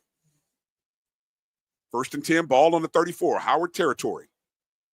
Johnson back to pass out of the shotgun. And that pass is complete there to the other tight end, number 6, Miles Campbell. Out to the 22-yard line. That's a Rattler first down. Coming up on 3 minutes remaining. 3:02, 3:01, 3 minutes remaining in the half. Rattlers driving just outside of the red zone. 1st and 10 on the 22. Johnson in shotgun. Franklin, the single back. Inside handoff to Franklin. And he is met right at the 20 there by number 10, number 10 is Michael Grandy for Howard. So only a 2-yard gain. Yeah, that was Franklin. That was a quick read that he just did that little handoff. And I was going to say Thorne for the Bisons had to come up and make a play on the big tight end. 2:23, 2:22 remaining in the half. Rattlers are right on the edge of the red zone. A blitz up the middle. He's got a man out in the flat, and it's bobbled out of bounds. Oh, the intended target was Franklin out of the backfield. Franklin had actually snuck out of the backfield. He had too much of a touch. Too much air on it. Too much air. He knew the guy There was wide pressure open. up the middle. There was some pressure by Howard, pressure by number 5, Jaquavian Smith. And that little bit of pressure up the middle might have thrown off Johnson. Yeah, he was throwing off his back foot. Couldn't put much on it, and he left it up a little bit. 3rd and 8, 2:13 remaining here. 3rd and 8, balls on the 20-yard line. Looks like we've got a timeout call. So, again, the Rattlers will call a timeout. I think Coach Colsey will want to make sure they get a good play here because they definitely are in field goal range. But, man, they could possibly put 6 on the board here based on the outcome here. This is definitely a possession that they need to score, even close out, come away with the field goal to make amends on, I'm going to say, not the best half of football that they've been able to play. How much of the action obviously, in college you don't get a chance to play a preseason game. You've been hitting your teammates for the last 4 weeks. How much of this is just the jitters of, maybe jitters is the wrong word, but just the newness of the first game of the season? And well, one thing about it, when you still play against your team, you're not out there trying to hit them the hardest. Here we go, back to live action. 2:13 remaining here. 12 seconds on the play clock. Johnson in shotgun. Franklin single back to his left. They pick up the blitz up the middle. Johnson, he's hit from behind. And his intended target was number 7, Kenari Wilcher. And he had a lot of pressure right there in his face. The Howard pressure up the middle. Even though the blitz was picked up by Franklin, the pressure on the outside is what disrupted it. Actually, it was in his face on the right side. So 4th and 8. The ball spotted at the 27. This will be a 37-yard field goal attempt with 2:07 to play.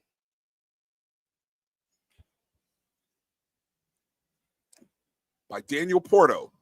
The snap, the hold, the kick is up, and it is good. So the Rattlers have their first points of the 2025 season off the foot of Daniel Porto. And our score is 7-3 with 2:03 remaining in the first half. Well, Ron, you didn't come up with a touchdown, even though you're on the edge of the red zone, but you got points. I think this was still a good takeaway, to get some points on the board. We're 7-3 at this point of the game. And then you look at, they had opportunities for home run balls that got away from them. And it's just, the applied pressure, hats off to the Bisons. They're still coming to play. And they're being aggressive. But I still say FAMU's going to have to incorporate more of a passing game to try to stay in this game. And they have had opportunities. And so that's the one, I guess, if they can take advantage of the opportunities that they have had in the second half, that'll be the advantage for FAMU. I'm still a little perplexed on this punt game that FAMU's with these formations. You were a former punter. Maybe you can explain. I don't know why you have 3 guys back. Well, back to receive for Howard. Back to receive for Howard, number 24, Billy Roberson, and number 2, Anthony Reagan. Porto kicking off, and he'll drive the ball right to the edge of the goal line. Bringing it out is Reagan. Reagan up the middle to the right, and he is hit. Oh, just inside the 20. Tackle made by number 9, Brandon Callaway. Callaway made an excellent play, and then you got to question, why did he run that ball out? Exactly, because he hit him right at about the 8-yard line. So, well, no, they're going to move it out to the, looks like the 15-yard line. Correction, I'm looking at where the official's going to bring the ball here. So it looks like the 16, 1st and 10, ball on the 16-yard line. So Howard now, this is the 3rd consecutive drive that Howard has started inside of their 20. Let's step away for a moment, Ron. I'll have you talk about that in 2 minutes with 1:59 remaining in the first half. You're listening to the 2025 Invesco QQQ Orange Blossom Classic right here on the Black College Sports Network. The shotgun, 3 wide receivers to his left, 1 to his right. Takes the snap, play action fake. Looking deep, rolling out to his left. He's going to heave it down the field. He's got a wide open receiver. It's touchdown. Caught, and it's going to be a touchdown for Virginia State. A 58-yard touchdown. Kevin Gales. Yeah, Kevin Gales, the redshirt junior from Richmond, a transfer from Norfolk State, who Virginia State has to play next. Just got behind everybody, and he walked into the end zone for a touchdown. No Allen Winstead tonight. He'll tell you why. Matthews claps his hands, takes the snap, hands it to Rose. Did he break the plane to the goal line? He's down at the 1. No signal yet. Virginia State, yes, touchdown. Rose, a right side carry, and just like BP said, right into the A gap right side, and he stretched the ball across the plane, and touchdown, Virginia State. Lined up. Matthews takes the snap, looking left, scanning, looking to the right, running out of time, rolling to the right, now rolling back to the left, fires into the back of the end zone, and it is caught for the touchdown. Beautiful play to just stand up and make himself big in the back of the end zone. That's the backup running back, Rajon Hammond. Great job by Rashawn Matthews not to let the play die, to keep moving his feet, looking downfield. Owls and Jackson in motion, clap his hands and take the snap. Looking left, firing left, open man, it's underthrown and intercepted. Picked off by Virginia State's Donovan Howard, a free safety, redshirt junior from Danville, Virginia. And Al came all the way across the field to the left side, and the throw was late, had too much air under it. Yep. And Donovan came right over and snatched it out of the hands of the receiver. Running back off the right hip. It's a handoff up the middle. Touchdown. Virginia State. Brandon Rose pile drives his way into the end zone. Rose is having a good game. He's really hitting the hole hard. And knocking on the door again. Matthews, shotgun snap. Hands it off to Hammond. Stands up, barely touched, waltzes his way into the end zone. Touchdown Trojans. And it's now 34-0 Virginia State. Yeah, this is kind of your worst fear has happened type game for the Bulldogs so far. Yeah. Coming out of the 2-minute timeout, 1:59 to play. Howard, 1st and 10, ball on the 16, 1:59 to play. Quarterback Tyreek Starks in the shotgun, inside handoff to Eden James, bumping out to the right side, goes out of bounds.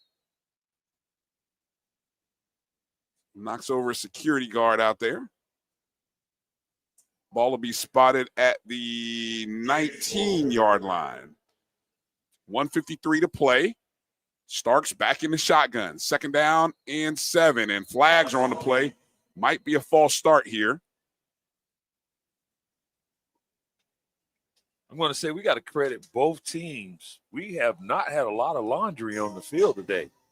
Correct. It's been a pretty clean first half. They played a clean game. And you would kind of expect a lot of little miscues.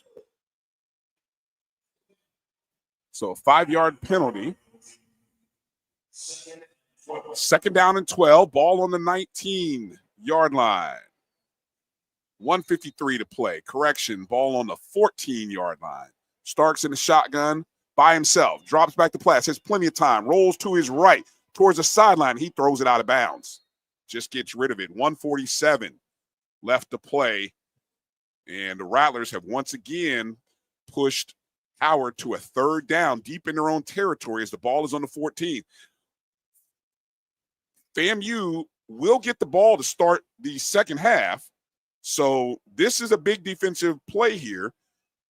If they can get Howard off the field, they give themselves an opportunity to maybe get a little bit closer and take the lead. Starks back to pass by himself. Pressure, passes left, completed pass at the 30-yard line. Pass caught to C.J. Neely, and that's enough for a Bison first down. That's one of the first passes they've really completed in this last 3 or 4 possessions. They've started back inside their own 20. Starks had plenty of time in the backfield. No pressure. A low snap. Picks it up. Pressure up the middle. Throws to James out in the flat. He is tackled out of bounds at the 31-yard line. 1:28 to play.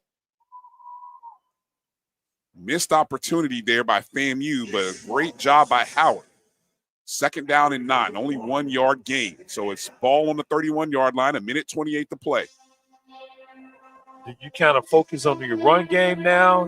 1:20. If you're not going to throw it down the field, it's about clock management. Howard has 2 timeouts left, so it'll be interesting to see. Another low snap. Fumbled around.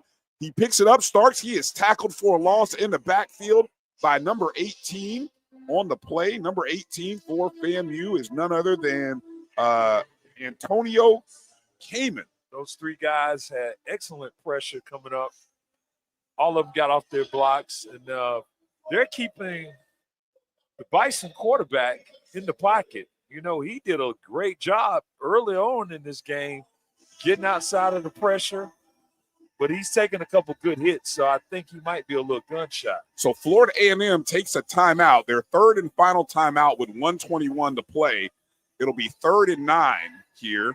And so Howard, you know, and again, Ron, what I've noticed is Howard has had 2 or 3 consecutive low snaps out of the shotgun. And so they've got to get that part cleaned up. We got to give FAMU a lot of credit because they're adding a little extra pressure that's forcing some of these little miscues offensively. 1:21 to play in the half. 3rd down and 25. Ball on the 25. Starks drop back to pass. Pressure coming, and he just throws it out of bounds. Is that going to be intentional? Because he had 2 Rattlers on his heels. They're starting to get to him now. I think it's starting to add up. Well, couple of these little hits, and they're getting down on his legs at that. And he has been running and throwing. And anytime you can, you know, stop a mobile quarterback and you kill his legs and you start mounting up on him, he's starting to show the effects of taking a lot of hits. On the pressure was number 1, Latari Kinsler. And so here's the punt with 1:15 to play. Jalen Rogers standing back on his own 35-yard line. The punt. This is coming right to Rogers at about the 40. He fields it right sideline, dances around up the sideline, and he'll go out of bounds at about the 42, maybe 43-yard line. We got 1:04 left on the clock, and I was telling you earlier, all of these pass plays Howard is doing. Why not run the ball and try to get out of here? Because you're not going for the home run ball. The pressure is starting to mount up. So I'm going to say this is an excellent chance for now. We got to see if FAMU's going to actually throw the ball around the field. Everything is going to the right. They have not thrown into the double set receiver side yet. They keep motioning out of it. So I don't know why they just go ahead and run a play and see how the defense reacts. FAMU has no timeouts right now. They come out. We got trips coming wide. Jamal Haley is the single back with R.J. Johnson. Trips to the left, single receiver to the short side. Johnson back to pass. Steps up, finds a man wide open. That's Wilcher. And he will get out of bounds. Kanari Wilcher. And that's enough for a FAMU first down. We'll see how they can move the change. Ball spotted at the 48-yard line in Bison territory. Same personnel. This time the trips are to the right. Johnson dropped back to pass. Looking, stepping up. Finds a man cutting across. Oh, he just led him too far. That pass just off the hands of number 6, Miles Campbell. If he could have, let's see. As we watch the replay. He's throwing to a tight end. Well, and okay. That's a little high and it's wide. A little high and wide, High and wide. He's a tight end. You got to stick it. Put it on his numbers. Yeah, that's a tough one. If he catches that, Campbell is going up the sideline for an extra 10 yards, maybe even close to the 30, inside the 30. 1st and 10, ball on the 48, 52 seconds. In a pistol formation, Johnson back to pass. They go running back screen, and that play is blown up there by number 1, Azuri Watson. Jamal Haley on the reception. So it's now 3rd and 10, 36, 35 seconds. FAMU's not showing much. Yeah, and it looks like Howard, I don't know if FAMU was intent to kind of let this one run out, but Howard now decides to call a timeout with 28 seconds to play. And so there's 28 seconds left in the half. Howard calls a timeout. Howard still has 1 remaining. So it's quite possible here that, Ron, maybe Howard's thinking if we get a stop right now, 3rd and 15, ball is on the 47-yard line. If we get a stop, you never know what might happen. Their last 4 possessions haven't been that good the way they started out. So I'm not sure all of a sudden, clock management by both squads, I thought they were just going to try to take the points on the board, and we're within 30 seconds of expected halftime because both bands have already cleared the stands. So now everyone's in anticipation of let's try to get to halftime so we can see the show. But we got to come up with, if I'm Florida A&M, I'm going to run this. So you're saying go conservative, huh? Stretch the play. Stretch it, run it, and go down, and just play the clock. All right, we'll see what the Rattlers do as they come out. Haley is the single back. Johnson in shotgun. 28 seconds remaining. Receiver in motion from left to right is Campbell. Oh, and we've got a flag. False start. We might have false start called against FAMU. Let's see. The officials are huddling. Let's see what the white hat calls here. Offsides called against the defense. So that's a big play for FAMU. It is still 3rd down.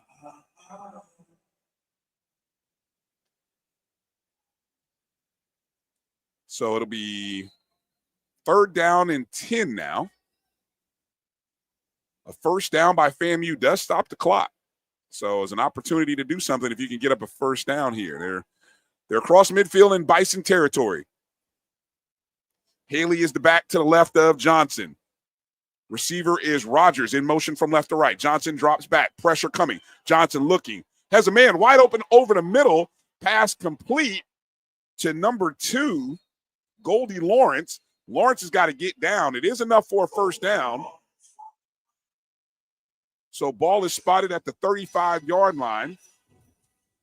If they can get up. 18 seconds. Once the official sets it, let's see if they decide to clock it here. It needs to be a quick decision here.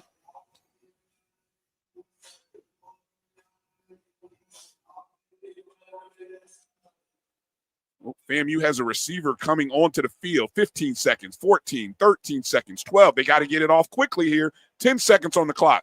There's no sense of urgency here. 7 seconds, 5 seconds on the clock. Not sure what's happening. Johnson dropping back. Looking, goes over the middle. Pass is complete to Haley, and that is going to be how the quarter ends. So not the best clock management by Florida A&M's offense here. Not sure why they didn't try to clock that. Coach is on the field. He's fussing like he was trying to get a timeout. Well, they don't have any timeouts according to my record. I'm not sure why would this even have be up for Yeah, discussion. we're waiting. Not sure what the call was by the. Well, that's going to be the end of the half as the Howard Bison are coming together and running off. So I'm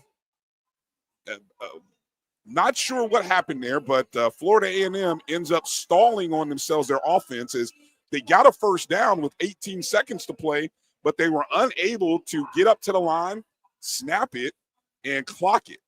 And for some reason, you had a guy running onto the field. So I know that'll be discussed, and not the best way to end the half for the Rattlers. And it's a little chaos here on the field as teams have to cross each other. First off, to get to the locker room, Howard's band is on the field. This isn't quite like Stanford in California, but the Rattler offense will have to maneuver around the Howard band just to get to their locker room. I don't know who organized this, but this is surely chaotic here. Somebody might want to figure this out in the future. As coming up here, you've got the Howard University Showtime Band performing first, and then they will be followed by the Marching 100 of Florida A&M University, the 2024 HBCU Band of the Year. Just to give you a vision at home, they're lined up approximately about the 25-yard line. Much different than most bands when you line up on the goal line or the sideline marching out. They're taking full formation in the middle of the field. But I'm surprised why is FAMU's coach complaining.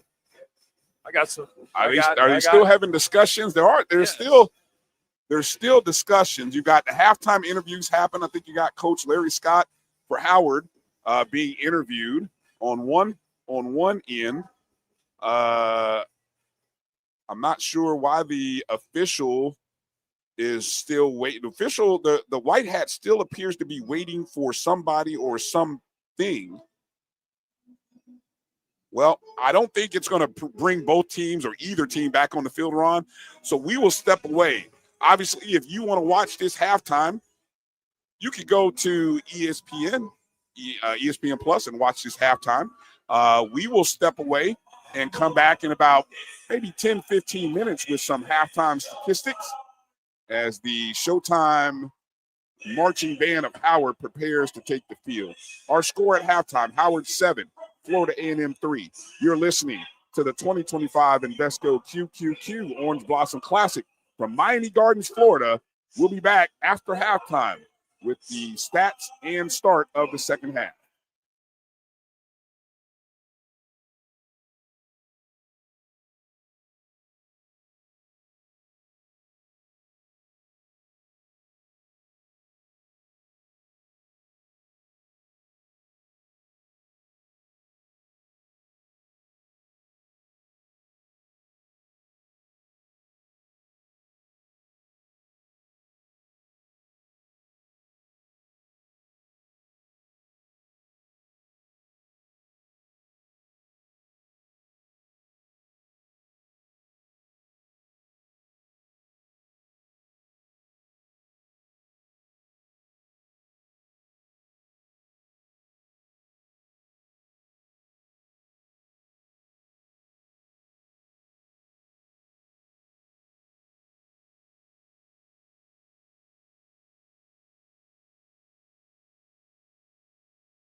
History? Yeah, we built that. Pride? We fuel that. And on August 30th, we run that. Two powerhouse HBCUs, Howard Bison, FAMU Rattlers, one legendary showdown under the Miami lights at Hard Rock Stadium. The energy unmatched. The culture.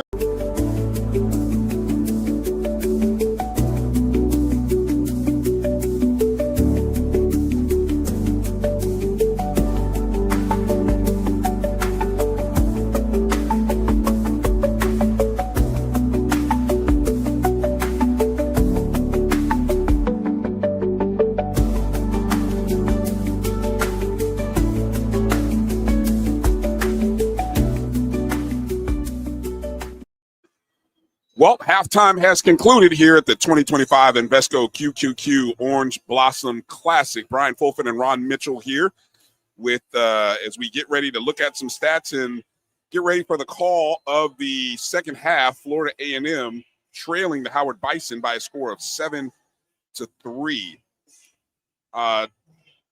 Neither team has been very prolific offensively. Total yards in the first half, Florida A&M with 108, while Howard has 105.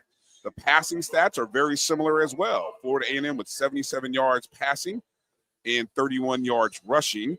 Howard 76 yards passing and 29 yards rushing. The penalties have been low. Howard with 3 penalties for 15 yards, FAMU 2 penalties for 15. The first downs for Florida A&M 7. Howard 6. On third down might be the biggest difference. Howard is 4 of 10 on third down. FAMU is 1 of 6. Howard even 1 for 1 on fourth down. Both Howard has run 33 plays, FAMU 29. Florida A&M averaging 3.7 yards per play, while Howard is averaging 3.6 yards per play. Within the red zone, each team is 1 for 1, but the difference is Howard scored a touchdown from 2 yards out, and FAMU had a field goal of 37 yards. Time of possession belongs to Howard, 16 minutes and 4 seconds, while FAMU is just at 13 minutes and 56 seconds. From an individual standpoint, Howard's Tyreek Starks, the quarterback, the grad student, is 10 of 15 passing, 76 yards, 1 touchdown, while he has rushed 7 times for 23 yards. Travis, by far, played an outstanding game, but I think some of the contact in their play calling, those last 4 possessions kind of stagnated their offense. We'll see how that plays out. Also rushing the ball for Howard, you've got Travis Kearney with 5 carries for just 6 yards, Eden James with 4 carries for 5 yards, and also running one-time Billy Roberson for a yard. Receiving, it's been Cam Neely Jr., who has been the primary receiver here for Howard, as he has, or CJ Neely, excuse me. CJ Neely, 4 receptions, 27 yards, and the touchdown. But also you have Kearney out of the backfield, 2 catches for 30 yards. And so that's how they have looked. On the FAMU side of things, R.J. Johnson, in his first collegiate start, 9 of 17, 77 yards. You have a host of backs receiving for FAMU, as 7 receivers have caught a ball for the Rattlers, led by number 28, Jamal Haley, 3 receptions for 14 yards. Rushing the ball, it's been Thad Franklin Jr., 7 attempts for 23 yards, leading the Rattlers. Here we go with the start of the second half. Back to receive, it's a short kick to Wilcher at about the 8-yard line, running right side across the 25. He's still on his feet, dancing around, and he's wrapped up right about the 25-yard line. He went right and ran into a few Howard Bison. So FAMU's clock management at the end of the first half was definitely quite talked about up here in the press box, and I'm sure at home by a lot of you watching the game. I had a couple comments about the same thing, that clock management. And really the play calling pass plays when you should just run out the clock. And I think also, if you're going to pass the ball, go ahead and move the ball around the field a little bit. Well, let's see what adjustments the Rattlers make. It's R.J. Johnson in the shotgun. Thad Franklin left. Bunch trips to the left with a single receiver to the right. It's a toss to Franklin. Left side.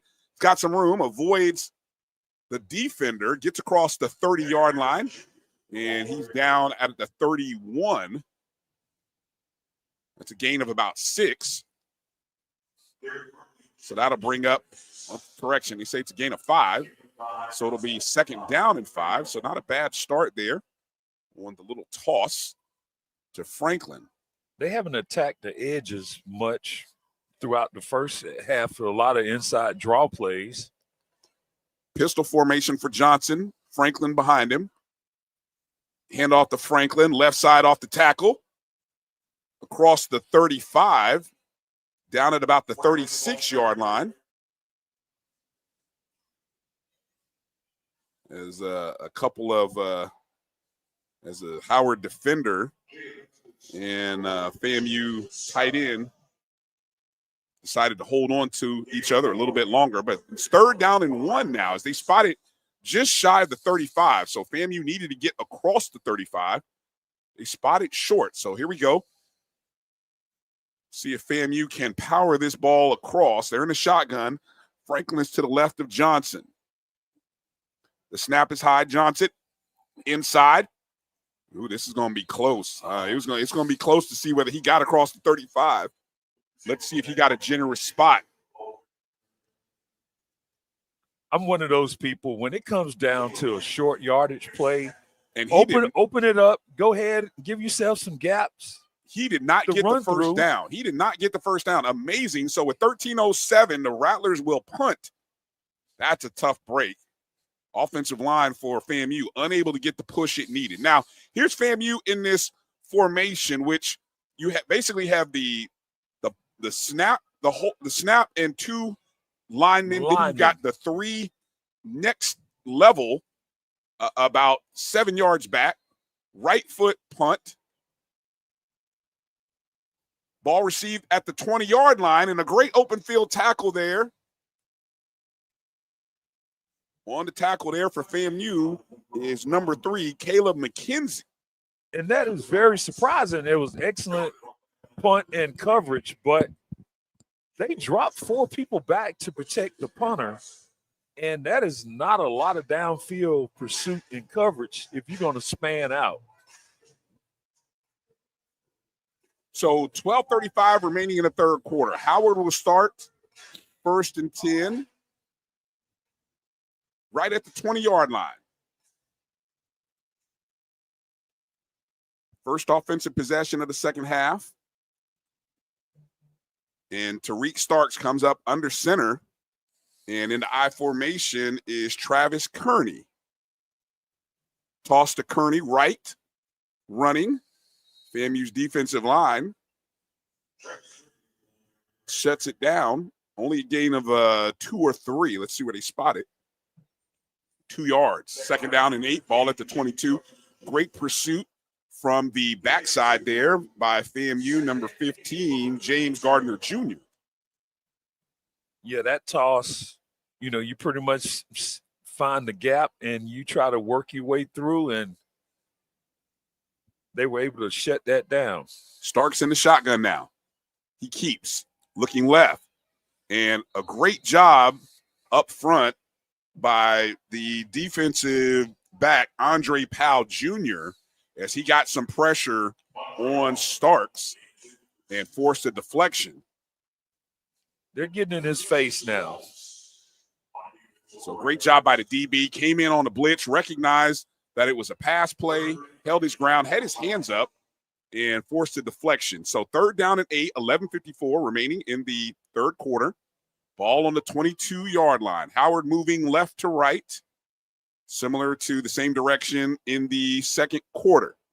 Starks in the shotgun, dropping back to pass. He's looking. He's got time. Goes over the middle. Oh, intended for number 88, Montrell Walker. Could have been an interception. Not sure the DB was quite looking for it, but another 3 and out. And I think that's at least 4 of the last 5 possessions in which Howard's offense has gone 3 and out. This is when, you got to figure out, is this the time FAMU is going to draw a good offensive drive to follow up behind a good defensive stand? It's time to start putting those together if you're FAMU. Back to receive, Jalen Rogers standing on his own 41-yard line. Is coming right to him in midfield. Catches at the 45. Dances around the logo, and he could not get away from his teammate or the couple of Howard defenders who were in front of him. And so they're going to spot the ball down at the 45-yard line. And that'll bring us to a media timeout with 11:38 to play in the third quarter. Howard 7, FAMU 3. You're listening to the 2025 Invesco QQQ Orange Blossom Classic right here on the Black College Sports Network.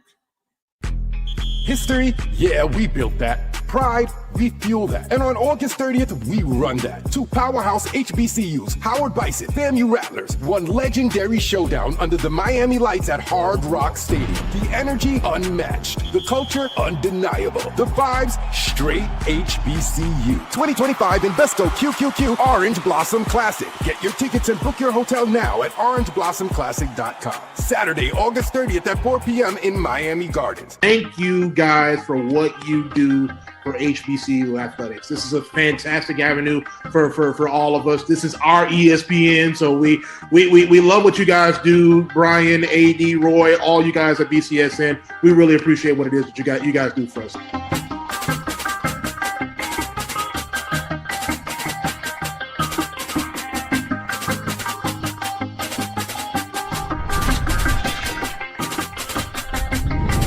ESPN Events presents Red Lobster Band of the Year, a title reserved for elite HBCU marching bands. A season-long competition that culminates in Atlanta on Friday, December 12th. Drum majors, percussion, drill, auxiliaries, musicality. All aspects will be examined by the toughest judges in the world of college bands. 4 will qualify for the big stage, where national champions will be crowned. Follow us on social media for rankings updates throughout the season. And join us in Atlanta on December 12th. For event and ticket information, visit bandoftheyear.com.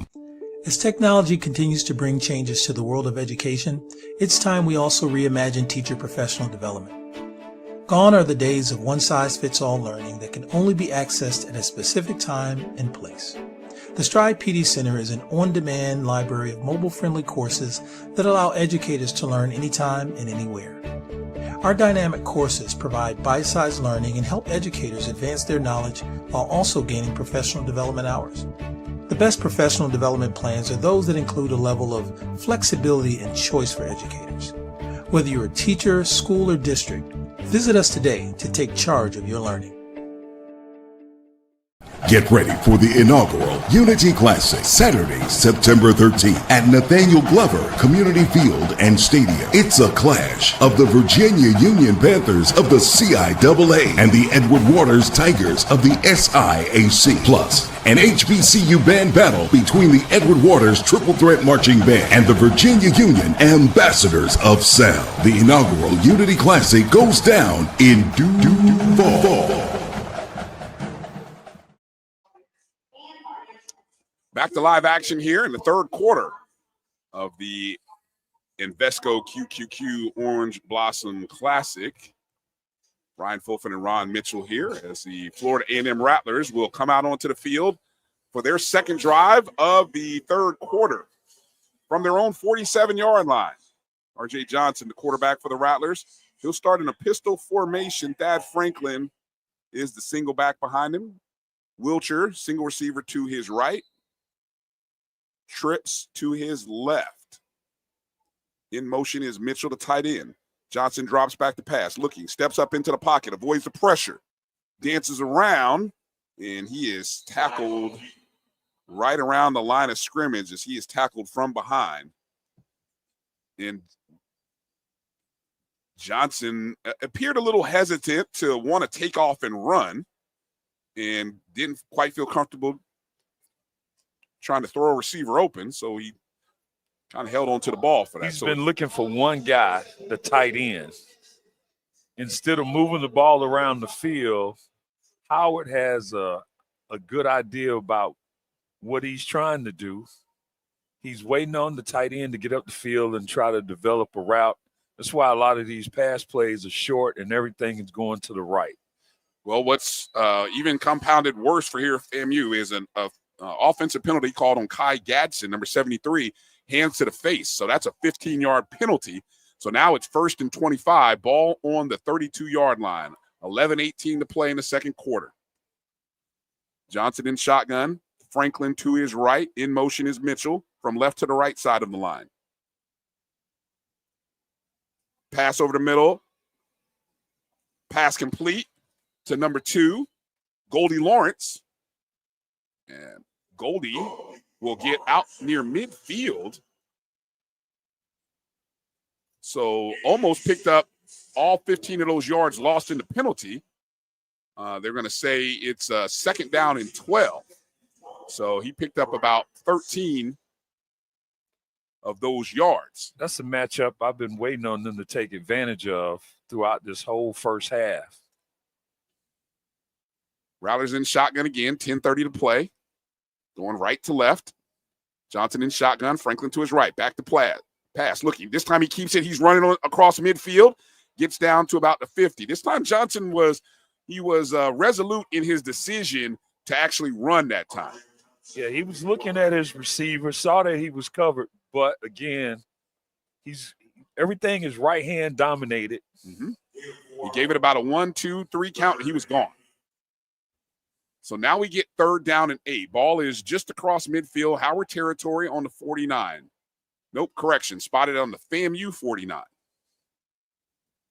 In shotgun again. Franklin is to his left. Howard brings the pressure. Johnson's got to get rid of it. Over the middle. Pass intended for Jalen Rogers, but it's broken up.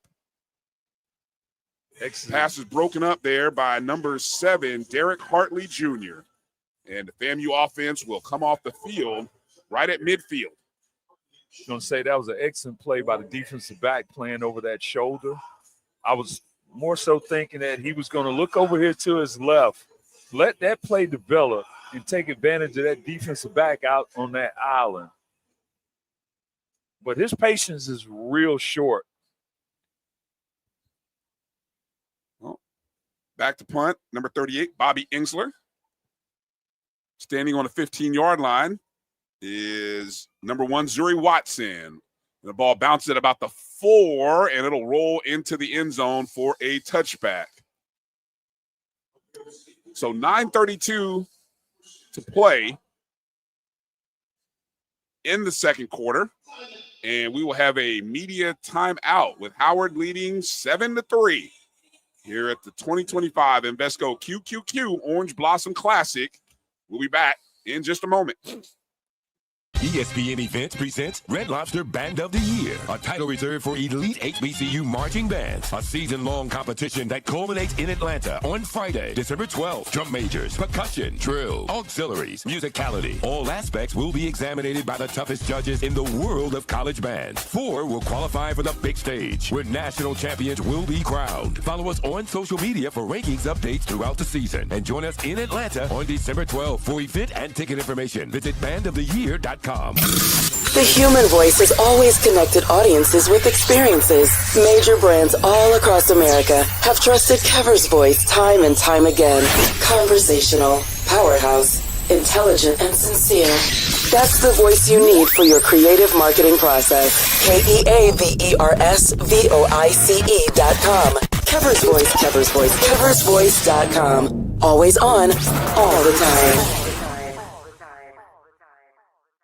Get ready for the inaugural Unity Classic, Saturday, September 13th at Nathaniel Glover Community Field and Stadium. It's a clash of the Virginia Union Panthers of the CIAA and the Edward Waters Tigers of the SIAC. Plus, an HBCU band battle between the Edward Waters Triple Threat Marching Band and the Virginia Union Ambassadors of Sound. The inaugural Unity Classic goes down in Duval.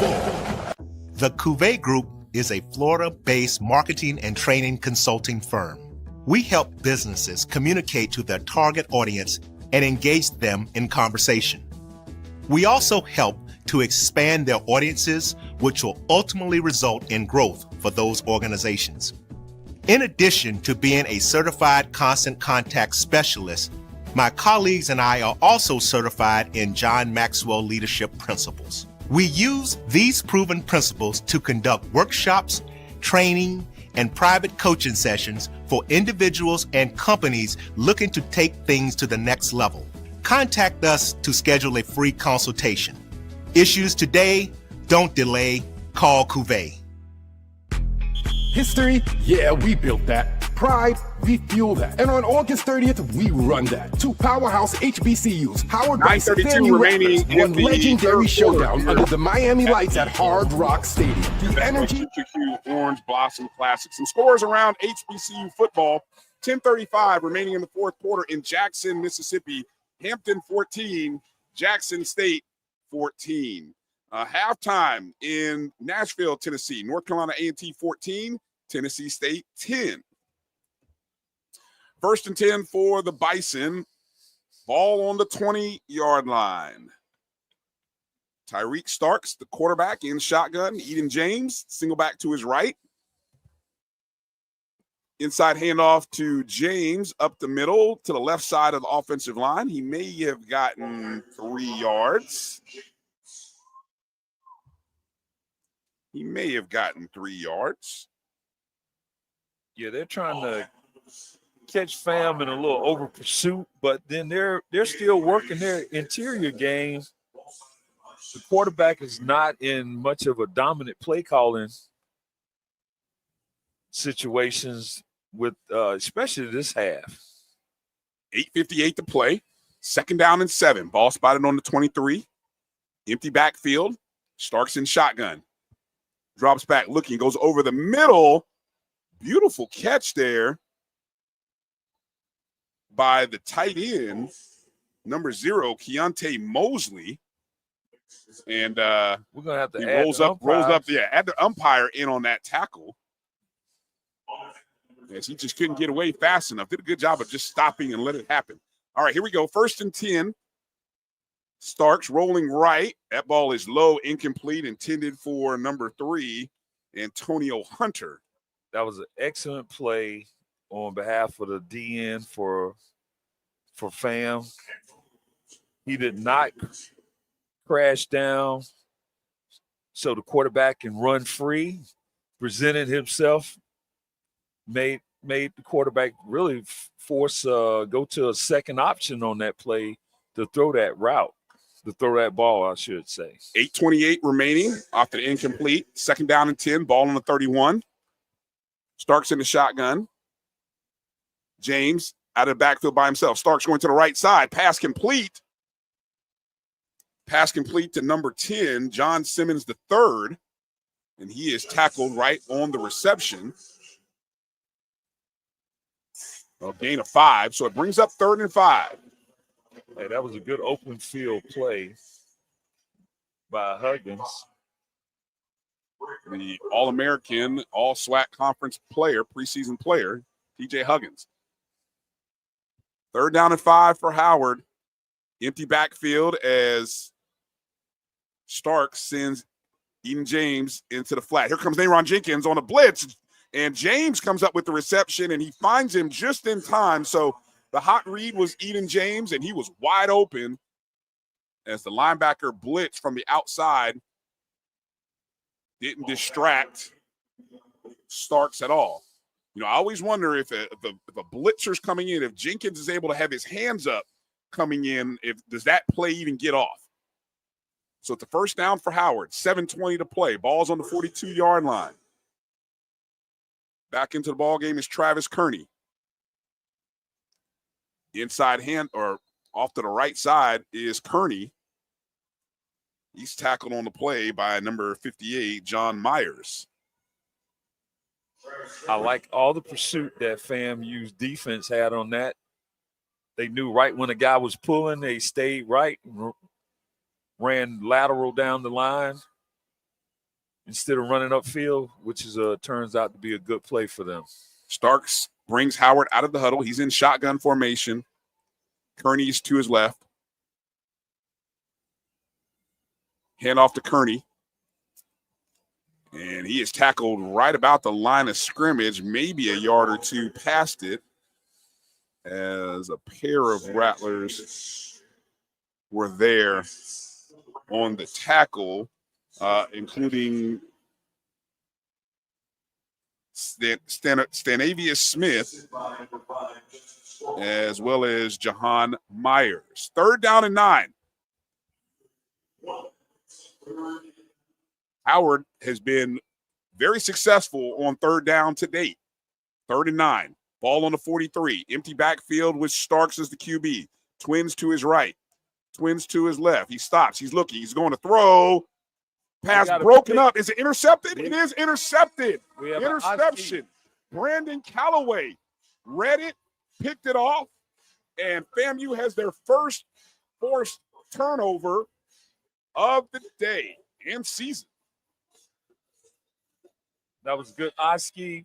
And actually they dropped almost like 8 people back in coverage because they knew it was a passing down. And he stepped in and got in front of that. Good read. You know, trust what your eyes see sometime and react. And here it is, you come up with a Oski. Brandon Callaway, the senior from Griffin, Georgia, transfer from Purdue University. Wow, he's a Boilermaker. Boiler up. RJ Johnson back at quarterback here for FAMU. 1st and 10, ball on the 43-yard line. 5:50 to play. Johnson moves Thad Franklin to his left. He's in shotgun formation. Going right to left. He keeps it on the fake. Pass was intended for the tight end, Mitchell. Led him too far, but there was some pressure. Yeah, he had to take one on the chin, and they put him on the ground.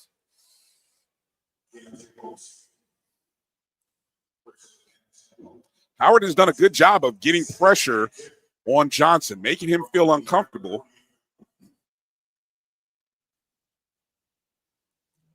When you have to play from your back, that's not a good position to be in, and the pressure's been coming to him always front side.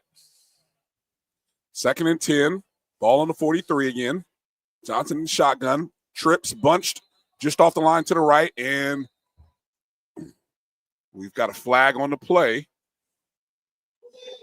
Delay a game called against FAMU. Wow, following a good turnover, you come back with that play, and all of a sudden you kind of shoot yourself in the foot. Now you set yourself back. Well, right now, the Rattlers have not been able to take advantage of the field position gifts that they have been getting via their special teams and their defense. Right. I mean, those two units have really given the offense the ball. If we counted the times that the offense has had the ball around the 40 to midfield, I think it's about 6 or 7 times, and they haven't been able to capitalize on it all. Johnson dropping back, finds a receiver. Receiver screen is Jalen Rogers. Rogers gets across the 40, but he is tackled in the open field by Zuri Watson. Great job by Watson making a tackle on Rogers on that wide receiver screen. It's now 3rd and 11. Ball on the 42 after that gain of 4 yards. 5:16 remaining in the 3rd quarter. FAMU on the right side of the hash, trips to the left on the far side. Johnson drops back. He's looking. He's got to get rid of it. And his intended target was number 17, Jason Mertil. You had 3 defenders and we've got on him. And we've got a flag on the play. It seemed like the defensive back got there a little early to me. Now, this could be a big break here for Florida A&M.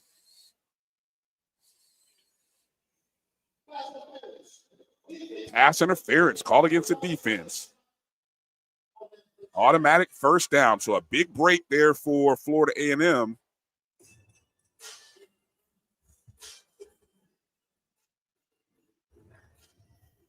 And with 5:01 to play in the third quarter, let's see if Johnson and the Rattler offense can take advantage. Ball on the Howard 44-yard line. Now in the running back position is Jamal Haley. He's in a shotgun next to Johnson. Inside handoff to Haley. No, it's a keeper by Johnson. He's going deep.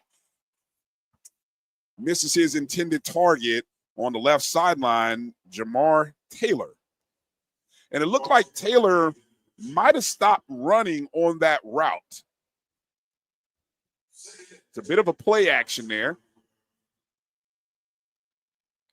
And he got a little tangled up with the defensive back.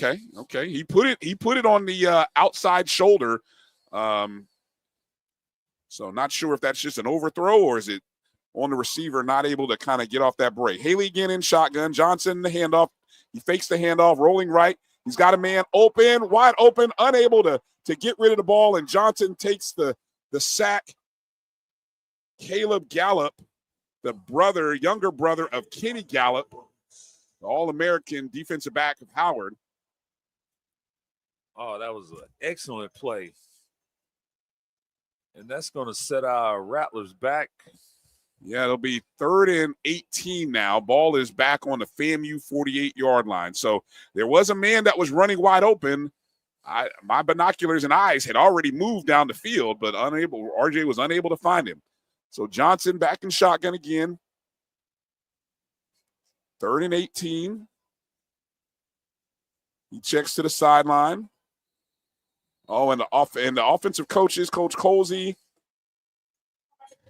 is upset at the inability to get the snap off because it looks like they might have had something. So we're going to end up with a timeout here at 4:05 left in the third quarter. And you hate to waste that timeout. I mean, this is the second half where now the timeouts are precious, especially when you're trailing. Yeah, it's starting to mount up now where some of the momentum shift. You know, we thought – the defense is giving them excellent field position, but offensively, they're still quarterback's not able to set his feet, get any variations off the run game, and incorporate a better passing game.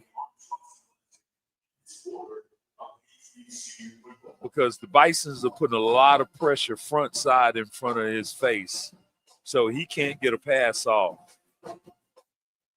Well, we'll go a quick scoreboard watch while we stay here with the action live. Jackson State has jumped out to a 28-14 lead after a pair of fourth quarter touchdowns have given the defending HBCU national champs, who are in their home opener, a 28-14 lead over the Hampton Pirates. Also in the SWAC, Alabama A&M trails the Arkansas Razorbacks 38-7, 11:07 in the third quarter.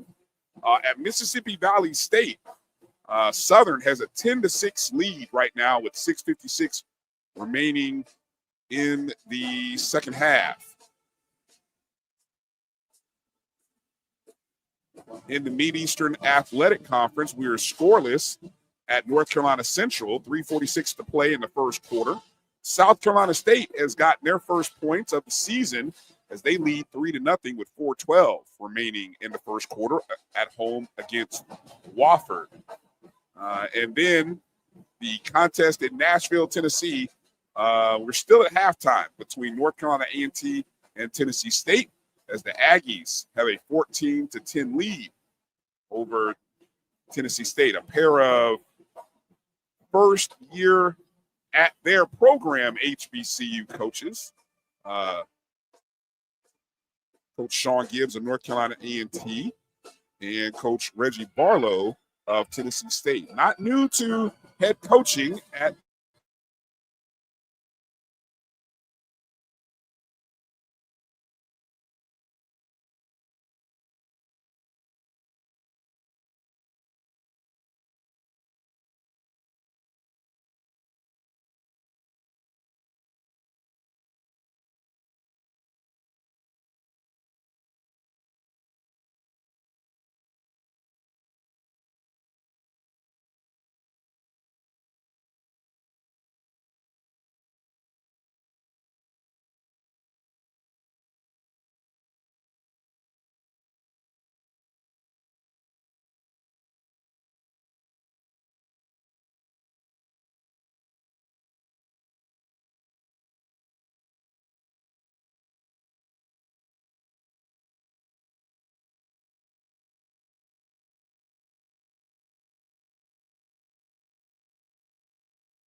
History? Yeah, we built that. Pride? We fuel that. And on August 30th, we run that. Two powerhouse HBCUs, Howard Bison, FAMU Rattlers, one legendary showdown under the Miami lights at Hard Rock Stadium. The energy unmatched. The culture undeniable. The vibes straight HBCU. 2025 Invesco QQQ Orange Blossom Classic. Get your tickets and book your hotel now at orangeblossomclassic.com. Saturday, August 30th at 4 p.m. in Miami Gardens. Thank you guys for what you do for HBCU athletics. This is a fantastic avenue for all of us. This is our ESPN, so we love what you guys do. Brian, AD, Roy, all you guys at BCSN. We really appreciate what it is that you guys do for us.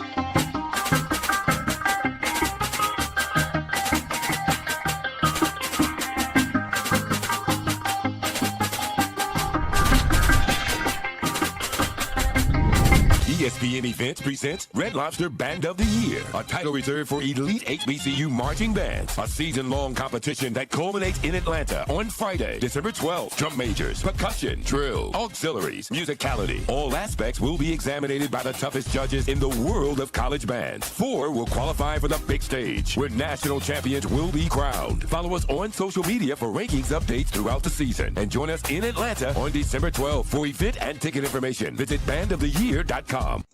As technology continues to bring changes to the world of education, it's time we also reimagine teacher professional development. Gone are the days of one-size-fits-all learning that can only be accessed at a specific time and place.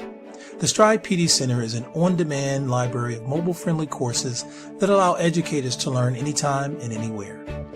Our dynamic courses provide bite-sized learning and help educators advance their knowledge while also gaining professional development hours. The best professional development plans are those that include a level of flexibility and choice for educators. Whether you're a teacher, school, or district, visit us today to take charge of your learning.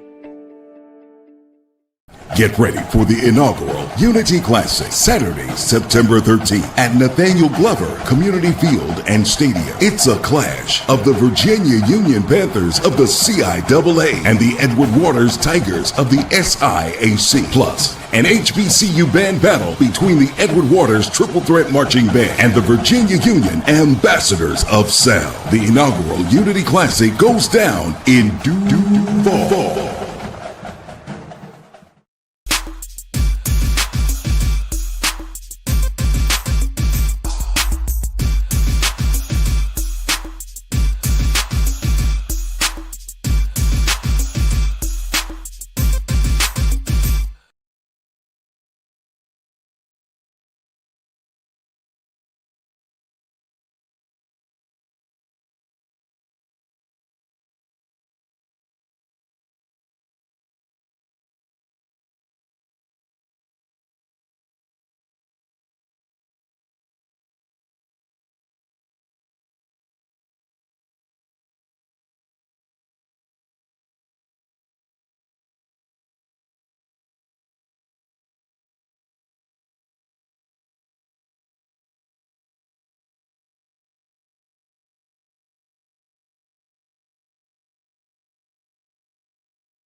stays on his feet after the contact and gets out to the the 16-yard line.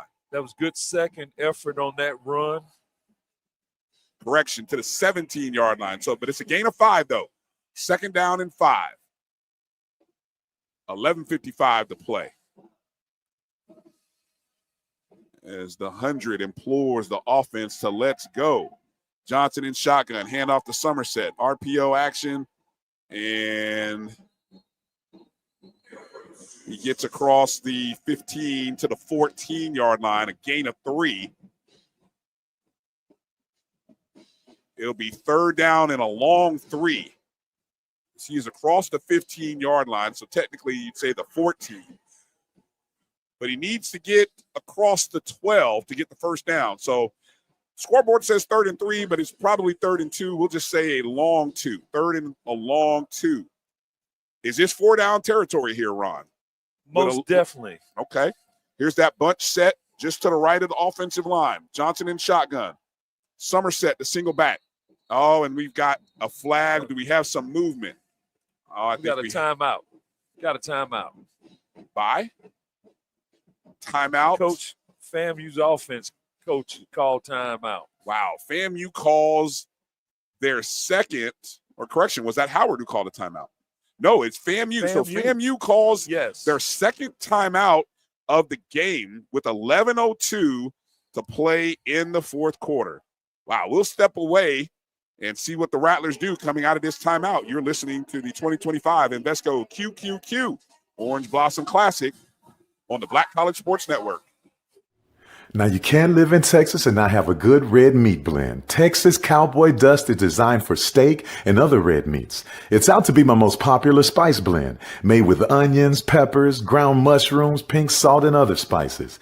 Texas Cowboy Dust also goes great with chicken, pork, vegetables, and adds a restaurant-quality sheen to gravies and sauces.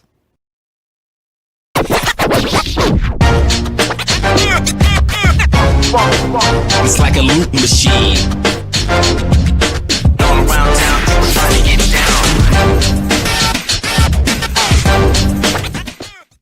Vanilla smoked sea salt seasoning is for seafood. The tarragon and fennel bring out the natural sweetness in seafood. I also use it in rice dishes, on yams, asparagus, blueberry pancakes, and believe it or not, chocolate chip cookies. Vanilla smoked sea salt adds a salty and savory component to sweet dishes that create a symphony for the tongue. Get ready for the inaugural Unity Classic, Saturday, September 13th at Nathaniel Glover Community Field and Stadium. It's a clash of the Virginia Union Panthers of the CIAA and the Edward Waters Tigers of the SIAC. Plus, an HBCU band battle between the Edward Waters Triple Threat Marching Band and the Virginia Union Ambassadors of Sound. The inaugural Unity Classic goes down in Duval. History? Yeah, we built that. Pride? We fuel that. And on August 30th, we run that. 2 powerhouse HBCUs, Howard Bison, FAMU Rattlers, one legendary showdown under the Miami lights at Hard Rock Stadium. The energy unmatched. The culture undeniable. The vibes straight HBCU. 2025 Invesco QQQ Orange Blossom Classic. Get your tickets and book your hotel now at orangeblossomclassic.com. Saturday, August 30th at 4 p.m. in Miami Gardens. ESPN Events presents Red Lobster Band of the Year, a title reserved for elite HBCU marching bands. A season-long competition that culminates in Atlanta on Friday, December 12th. Drum majors, percussion, drill, auxiliaries, musicality. All aspects will be examined by the toughest judges in the world of college bands. 4 will qualify for the big stage, where national champions will be crowned. Follow us on social media for rankings updates throughout the season. 11:02 to play here. FAMU comes out of the timeout. It's 3rd and 2. R.J. Johnson under center. Back deep is Bo Somerset. It's a handoff to Somerset. Up the middle, 10. Across, down at the 8-yard line. A beautiful run by Somerset. Great play calling there by the FAMU offense. Tackle made by number 20, Ben Chandler. That was good play action pass. Set up with a nice handoff. You were able to freeze the linebackers a little bit, and they found the crease. 1st and goal, ball on the 7-yard line. 10:33. Johnson in the shotgun. Somerset is to his left. toss to Somerset, going left. He's got a blocker across the 5 to about the 2-yard line. One thing about it, I'm looking at the second tier. Oh, we have some laundry on the field back at the 10-yard line. The linebackers from Howard are not able to get across because some of these linemen, they're a little slow. Some of these linemen are getting up on this second level, putting a little pressure on them. We've got a laundry on the field.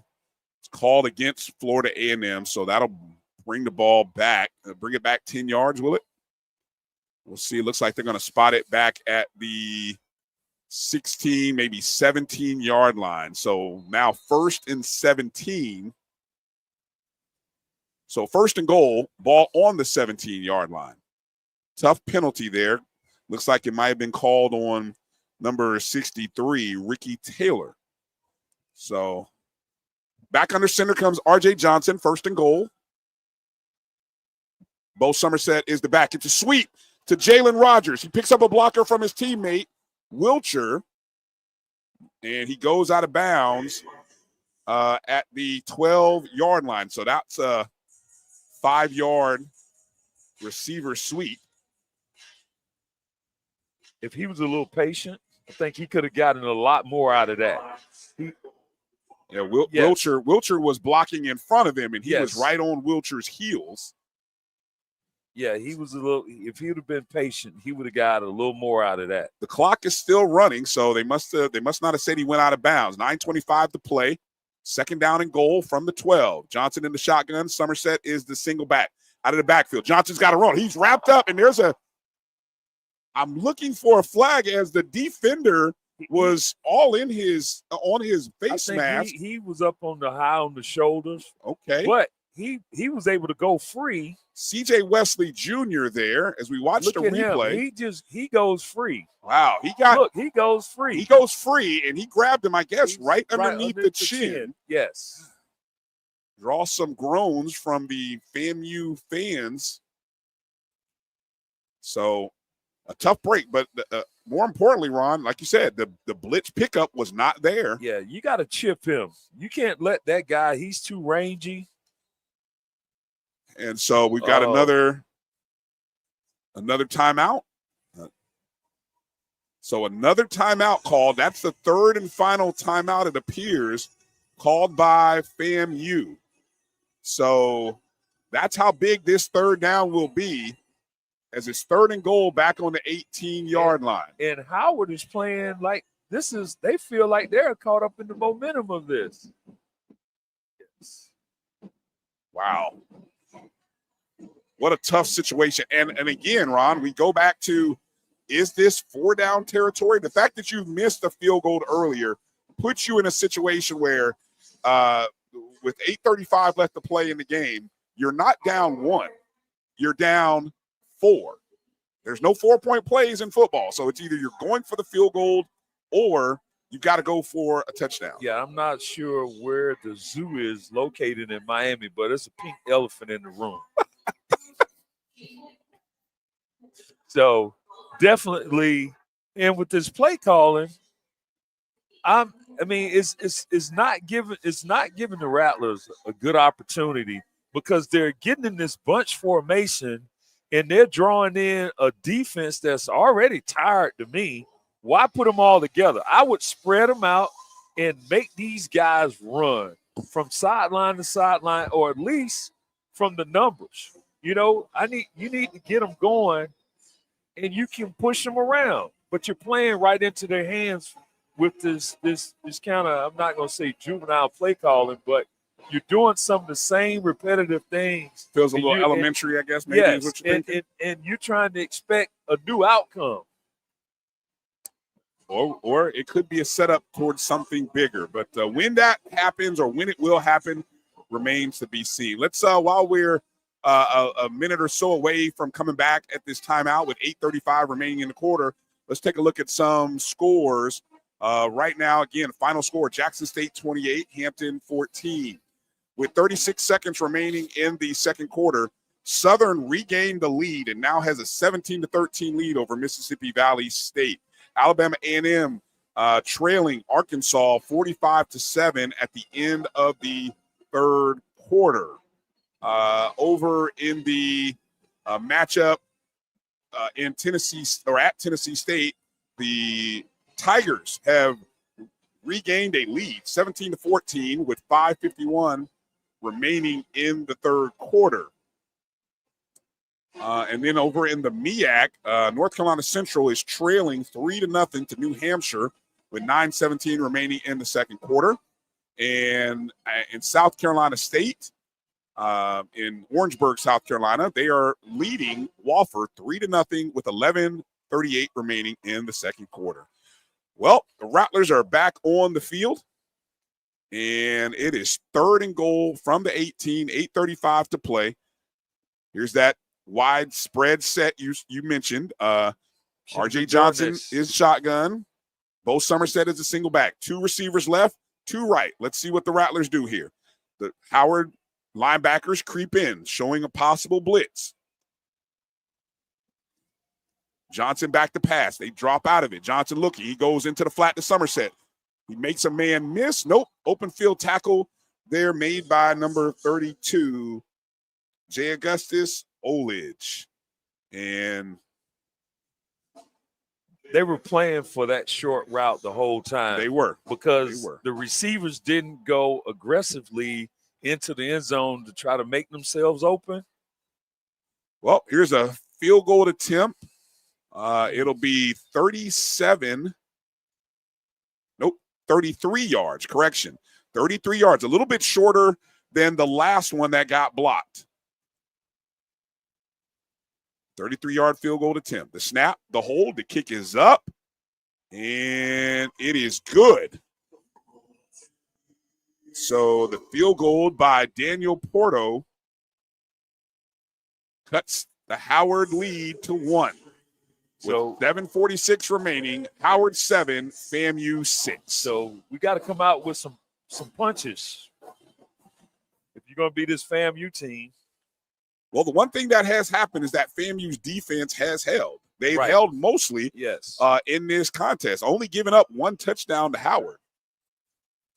So, you know, I guess that's the one constant that we have seen in this contest. And if you're Howard, you're in that spot of saying, do you want to gamble? Florida A&M's offense has not shown you the ability to put the ball in the end zone. Now, you got to be careful because obviously they are 2 of 3 on field goal attempts, so they could get to a position and be able to kick a field goal, but you blocked one already. So an interesting game of chess here for head coach Larry Scott of Howard and Coach James Colsey III for Florida A&M.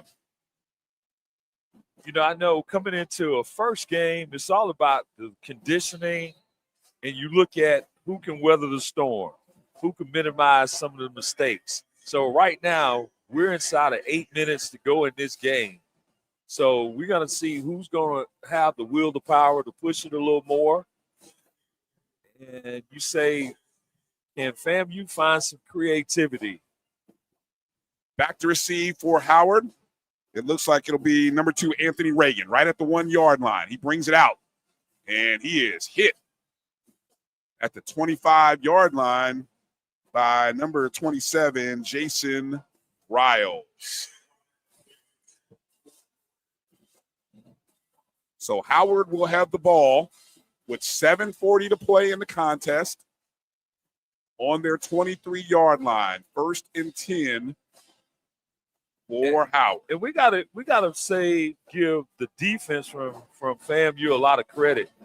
They've been able to keep Starks inside the box a little bit. He's not running as much, and he has not been able to get a lot of good throws off clean. So we can see if this defense can keep the pressure on. Well, Howard comes out in their first possession here in a shotgun formation. Tyreek Starks and three receivers left, a single receiver right with Eden James as the single back. I would be surprised if this is a pass play, to be honest, given what we've seen. Oh, they're going to move the ball back. A delay of game called against Howard. That's rare. Okay, so now it's 1st and 15. Ball's back on the 18-yard line. 7:40 to play. Starks in the shotgun. He's keeping. Quarterback keeper. He'll get across the 20 to about the 22, 23-yard line. I have a feeling we're going to see a lot of the ball staying in the hands of Tyreek Starks or the running backs here. I'd be surprised to see the ball in the air. That was a numbers game. Even though they had these guys flanked out, they had them outnumbered on the pressure coming in at him. Howard's going to be content to use as much clock in this situation as possible. 7:08 to play. They come out of the huddle. 4 receivers set, 2 left, 2 right. Starks in the shotgun. Eden James to his left. Dropping back the pass. Looking. He keeps. Across the 25. Tackle near the 30-yard line. There's a little inverted slide. And so he got across the 25 to the 26. Now it's 3rd and 11. So that 5-yard delay of game hurt Howard in the beginning, right?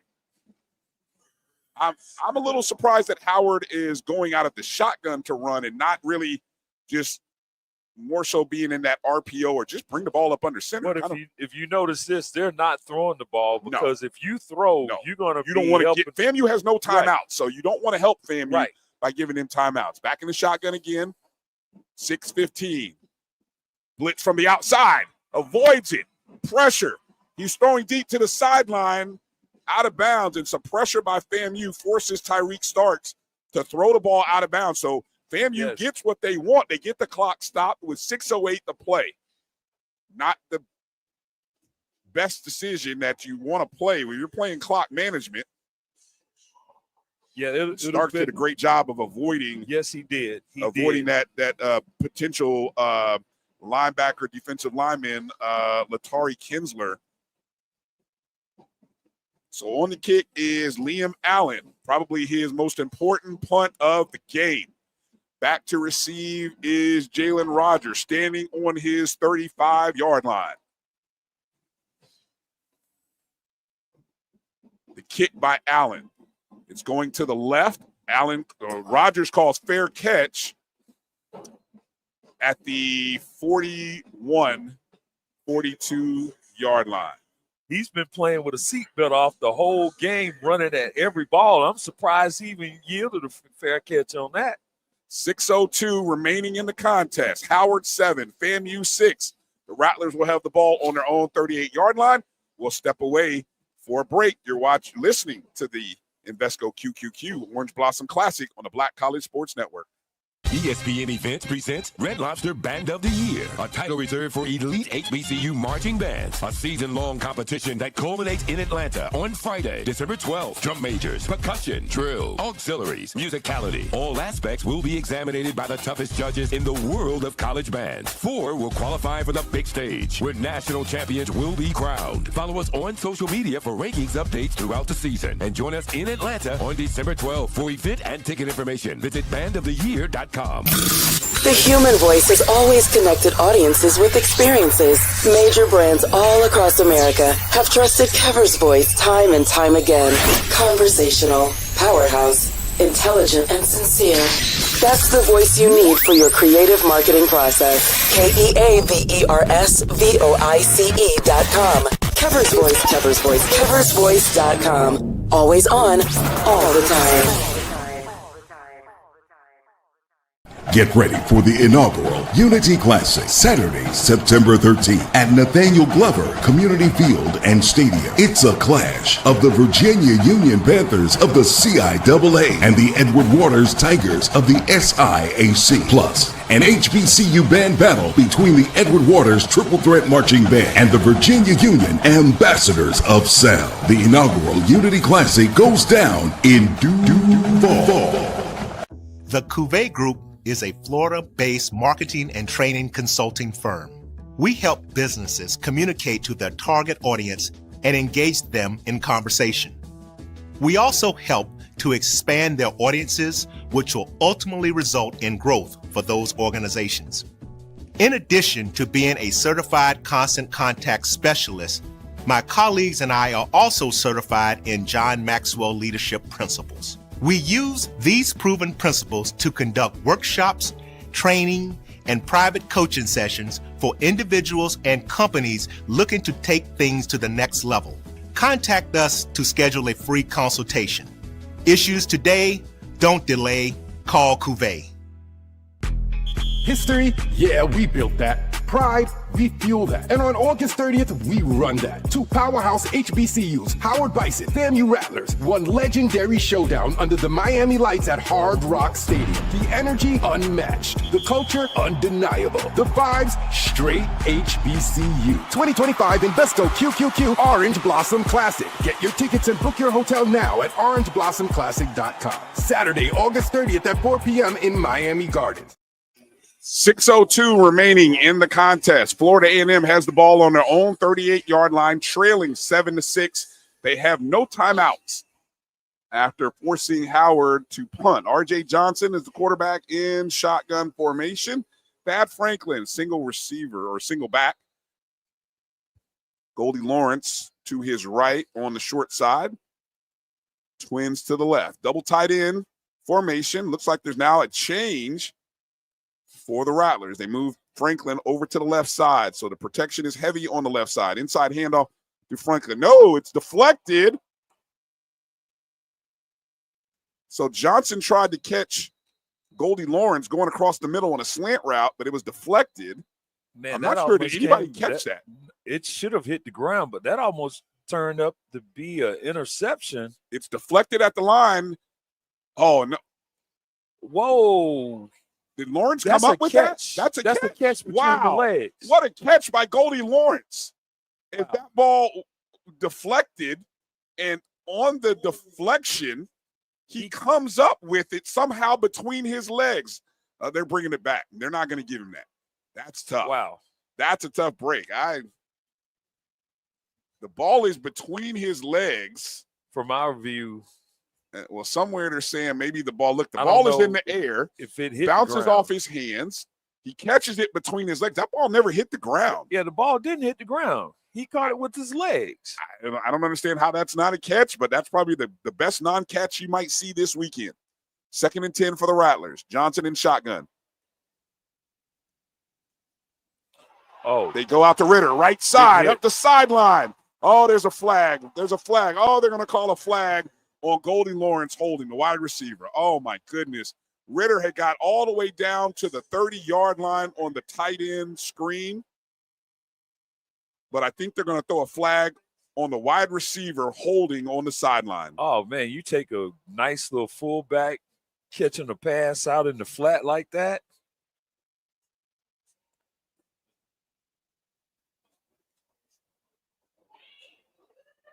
Wow.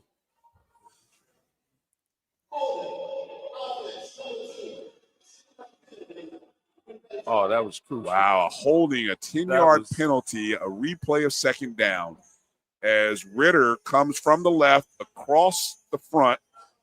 Oh, man. Wow, that's a tough call. They called Lawrence for holding.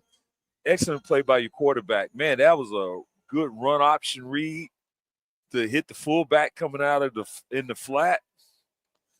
Well, fortunately, though, I guess it only is really it's a spot foul. So now it's a 2nd down and 5 for FAMU on their own 44.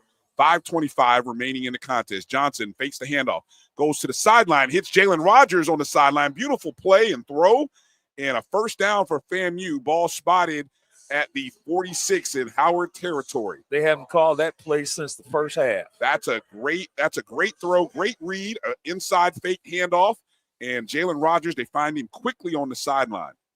First down. They should have gone to that play a lot sooner. Johnson in the shotgun. It's Thad Franklin, the single back to his left. Twins bunch to the right. 2 receivers to the left. Johnson dropping back, looking, scrambling. He's got to get rid of it. Steps into the pocket. He's running. Holding on to the ball. Getting close to the 35. Oh, about to the 37-yard line. It is a 1st down. Move those chains for the Rattlers. R.J. Johnson did a great job. First keeping his head and eyes down the field, Ron, and then he just kept running. Held onto the ball securely. Best run of the day for R.J. Johnson. They flushed him out, and he was able to actually turn that into something. 4:13 to play. 1st and 10 on the 36-yard line. Trips to the left. Receiver in motion. Oh, there's a bad snap. Johnson comes up with it. Can he throw it away? He throws it away. And he got it upfield. So a heads-up play wow. So there was some pressure there by number 3, Judah McJimsey. Yeah, just a bad snap. That snap went to the left of Johnson. He was able to come up with it and get rid of it, and more importantly, not take a big loss there. 2nd and 10 now. Ball on the 36. 4:01 remaining in the game. FAMU trailing Howard 7-6. The Rattlers are driving left to right. They got 5 seconds on the play clock. Well, no, I think they're going to reset the clock here. Yeah, the officials don't have the ball set, so they'll reset the play clock. 20 seconds on the play clock. Ball is spotted on the hash that's closest to the Howard bench. FAMU has 3 receivers to the far side. Pistol formation. Franklin, handoff. He avoids the first man, but the second man gets him. And the second man there was number 86, Nathaniel Clark. It's kind of they're gonna force their hand. That should have been their pass play right there. 3rd down and 10 now. Definitely is 2-down territory here. FAMU needs to get to the 25-yard line, or really across the 26 for the 1st down. 3rd and 10. Back to the 3 receiver set to the left, to the far side. Bo Somerset now is the back to the right of Johnson. The snap, Johnson dropping. He's going deep. He's got Jalen Rogers caught at the 10-yard line.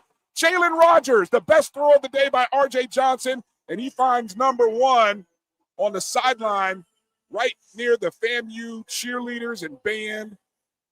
And it's 1st and goal for the Rattlers with 3 minutes to play. Now, that was a shot of venom for the fans. Finally come up with a big play. So the Rattlers are in the red zone. Howard leading by 1. R.J. Johnson in the shotgun. Bo Somerset is to the left. Let's see if FAMU goes conservative. They go inside to Somerset, and he is wrapped up right about the 9-yard line by 3 Howard Bison. Well, the question is, Ron, do you play conservative, kick the field goal and win the game, or do you try to punch it forward into the end zone? I'm gonna go with what we've been going with all along. Hey, try to set the edge, get the guys to move a little bit. Then if you got to play for the field goal, play for it, but don't bank on it. Try to score. Howard calls their first timeout of the half with 2:22 remaining in the contest. Howard 7, FAMU 6. The Rattlers have the ball on the 9-yard line, 2nd and goal. 2nd and goal on the 9. I go with spread formation, and I move my quarterback. Another draw, maybe? My quarterback, RPO it, and if you have to, just go ahead and run the toss at that point backside. I'm going to run away from the 3 receiver side. All right, the Rattlers are back out of the timeout that was called by Howard. So 2:22 remaining. R.J. Johnson in the shotgun. Bo Somerset to his left. Receiver is Wilcher in shotgun. They go left side. Across the 5 to the 4 is Somerset. So Bo Somerset, and he's tackled there by number 3, Judah McJimsey. Coming up on the 2-minute timeout. And the Rattlers are 4 yards away from the goal line. So that'll be our 2-minute timeout, as Howard has a 7-6 lead. And they're on the ropes. You know, you got to look at this this play calling, you got to set your offense up in a better formation and let these backs, a couple of these backs from FAMU, they're running with some power. Well, 2 minutes remaining here. Live here at the Invesco QQQ Orange Blossom Classic. Ryan Fulford and Ron Mitchell here. Just setting a few of the other scores, and we just do a quick little scoreboard check around the SWAC and MEAC. Alabama A&M trailing 52-7 with 11:46 to play in the fourth quarter. It's halftime in Itta, Mississippi. Southern 17, Mississippi Valley State 13. Of course, final score, Jackson State 28, Hampton 14. Coming up at the bottom of the hour, Arkansas Pine Bluffs will play Texas Tech, 23rd ranked Texas Tech. And then at the top of the hour, Prairie View and Texas Southern finally stopped talking, and they put total leather and end up playing the Labor Day Classic. Langston will also take on Grambling in Grambling, Louisiana at 8 o'clock as well. Over in the MEAC. In the MEAC right now, North Carolina Central is trailing at home to New Hampshire 10-0 with 1:58 remaining in the second quarter. And with 2:19 to play in the second in Orangeburg, South Carolina, Wofford and South Carolina State are tied up at 6. And we have a game that is kicked off in South Alabama as Morgan State and South Alabama are scoreless with 11:46. Do we have a score for Albany? What about Albany State? Albany State won 51-7 over Shaw earlier today. 51-7. I want to give a shout out to defensive coach Damon Frenchers. He coaches at Albany State, one of my former Mizzou Tigers.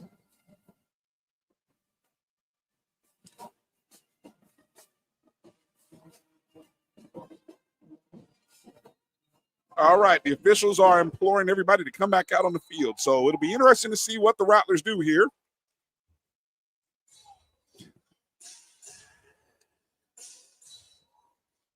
Well, how conservative, and definitely let's see, the Rattlers are coming out here. Looks like in a big formation here. They have that double tight ends bunched with a receiver and shotgun formation for R.J. Johnson. They move the tight ends from right to left. Somerset moves from the right to the left side.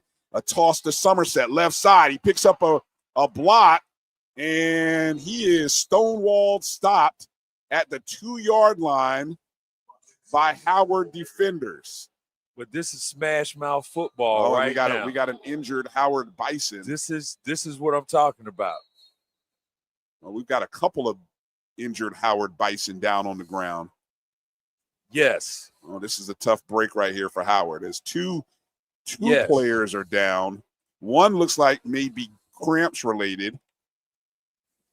Both of them may be cramps related by the looks at the. It's hot. It's hot. It's hot. They've been out taking a pounding. Well, the more important thing is Howard got to stop. So the ball is going to be spotted at about the 2, inside of the 2. And it's almost, it's about about the length of an extra point. And so FAMU with 1:52 can kick a very short field goal or about the same distance as an extra point and take the lead here for the first time in this game. We honestly came into this game and didn't know much about either team, to be perfectly honest. New quarterback for Florida A&M, new quarterback for Howard, so many new things, and I think both teams have shown you some good promise to really keep. I know the fan bases will be in angst and unhappy if you're Howard.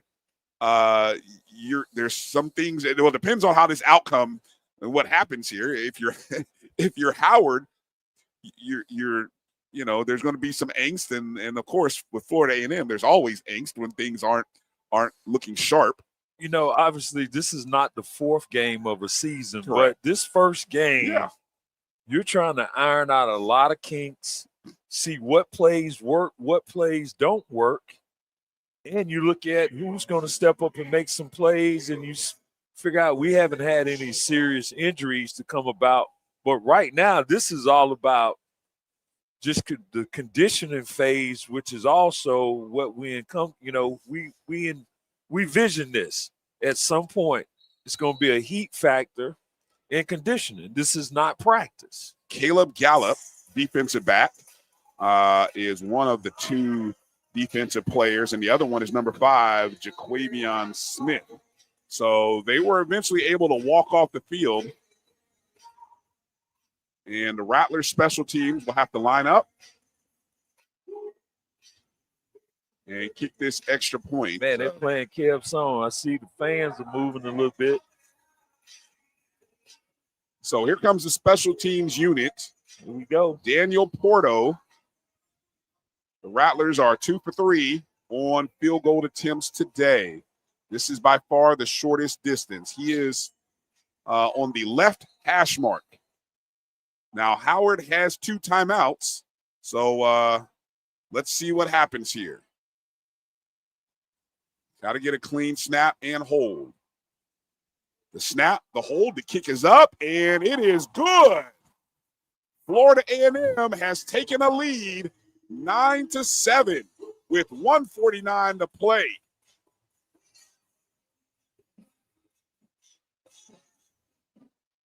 Nice job by Daniel Porto.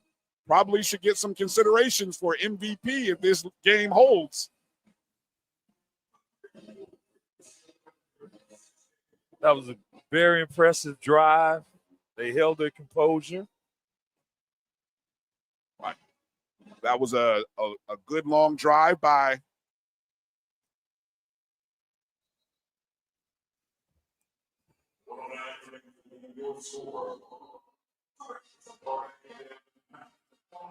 So that drive, 11 plays, 61 yards, 4 minutes and 13 seconds. Porto has kicked field goals of 37, 33, and 18 was that final field goal there with 1:49 to play. So he's big man on campus. Well, now the FAMU defense have to hold as they have been holding most of this game. But the special teams have to do this job here because 2 dangerous backs here for Howard. Number 2, Anthony Reagan, and 24, Billy Robertson, are standing right on the goal line. Let's see if they can kick this one into the end zone. It's a deep kick. It's going to be fielded about 5 yards into the end zone, and a great job of Howard decides to take a knee. So the ball will come out to the 25-yard line, to the 25-yard line.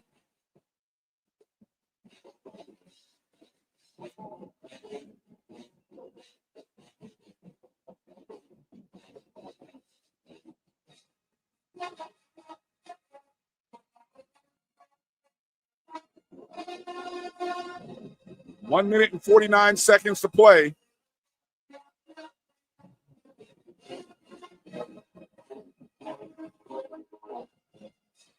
Well, will we continue to see the aggressive nature that we've seen from the FAMU defense? And more importantly, it's been quiet for Tyreek Starks, but we know he is capable. So here comes Howard. Starks in the shotgun. Eden James to his right. Starks drops back. Pressure comes up the middle. Throws left. That pass is broken up by number 17, Jalik Thomas. Yes. Pass was intended for Keontae Mosley. And it's interesting, you look at sometimes you play your defense from the outside back in because you want to keep them in the middle of the field. You don't want them to get these outside routes. So I would sit outside. 2nd and 10, Starks drops back to pass, looking, dancing around, trying to get out to the outside, and he is sacked. Sacked on the play by number 1, Latari Kinsler, And Howard is forced to call a timeout with 1:35 to play. He was trying to bite off a little too much, trying to get the ball up the field. So 1:35 to play. It is now third down and 19. Ball's on the 16-yard line. So really two plays here, I would imagine. You can't get it. You can't worry about trying to get it all in one. This is a two-play opportunity. As the Orange Blossom Classic is swag surfing right now. And here comes Howard out of the huddle. Starks in the shotgun. He's got trips to his right. Eden James is the single back. 1:35 to play. Eden comes out of the backfield. Starks dropping back, looking. Pressure comes over the middle. It's caught across the 35. That's Keontae Mosley, and that's a first down for Howard. That was going to be legal procedure.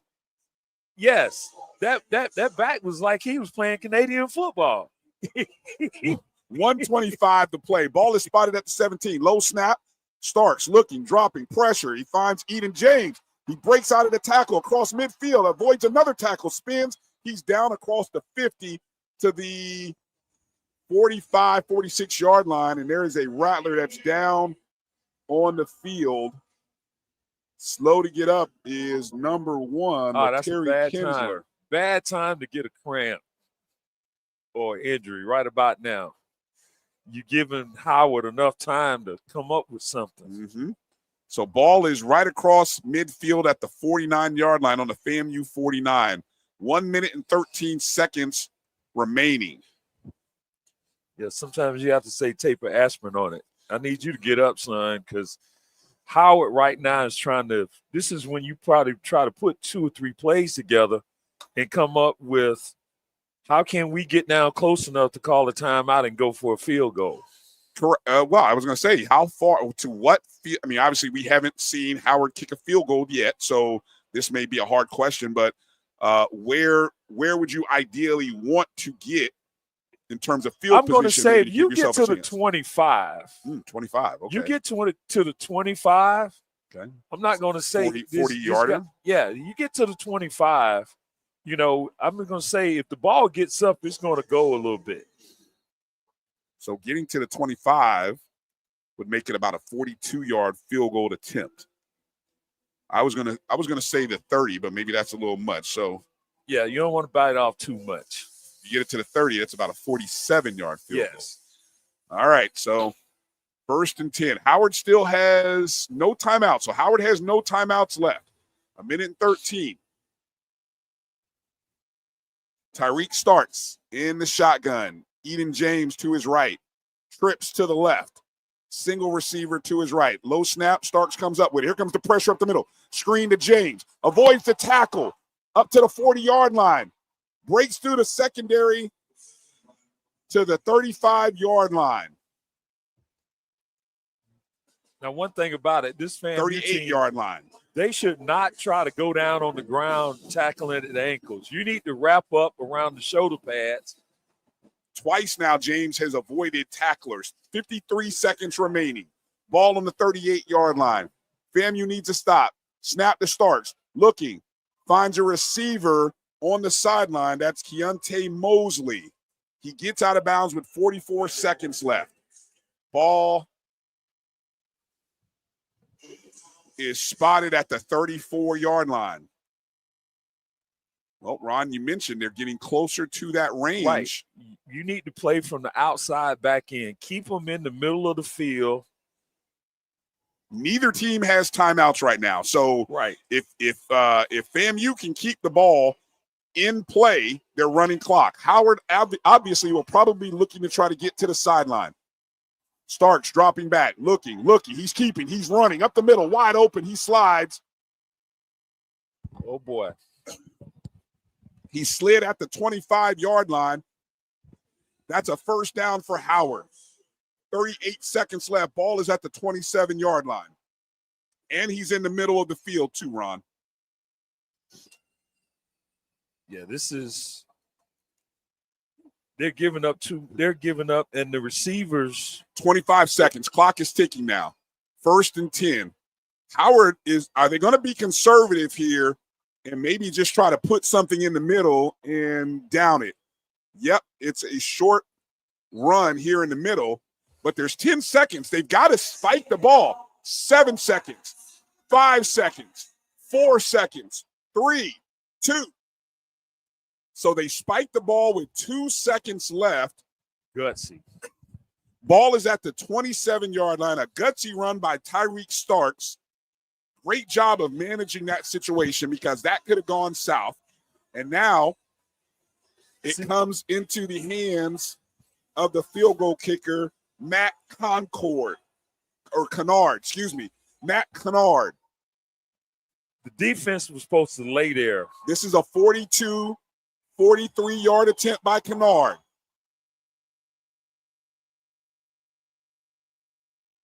The snap, the hold, the kick is straight down the line, and it is good. A walk-off homer. Howard University has traveled down south and knocked off FAMU in the Orange Blossom Classic as Matt Kennard wins it for the Bison.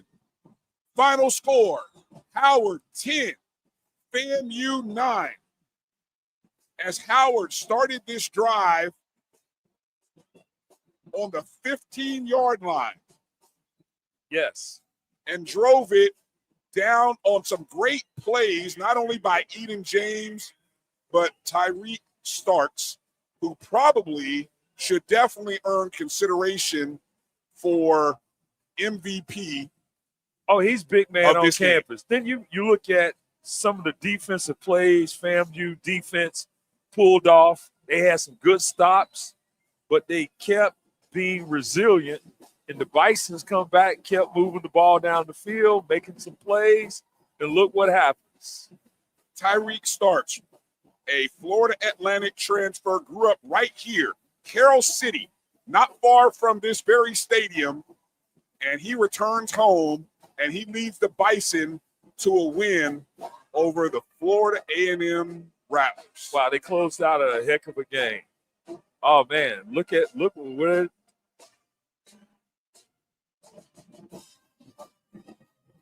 they're taking a souvenir home.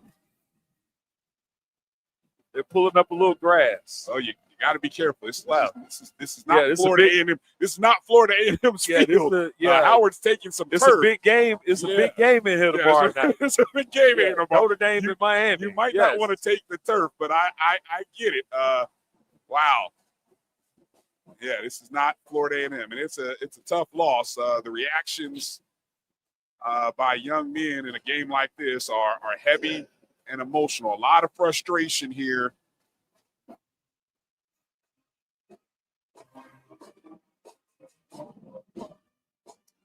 What a game. There weren't many who believed that Howard could come down and win this. There were some, especially Howard alums, and there was reasons why. And it turns out to be the hands of some of the Florida guys, the Florida boys as they call them. Guys like Eden James. You got to play the game. And we talked all along, hey, when you come up, we can talk about the intangibles that people have to go through. But when it comes down to it, it is who's making the least amount of mistakes. And actually, these last 2 minutes were very entertaining.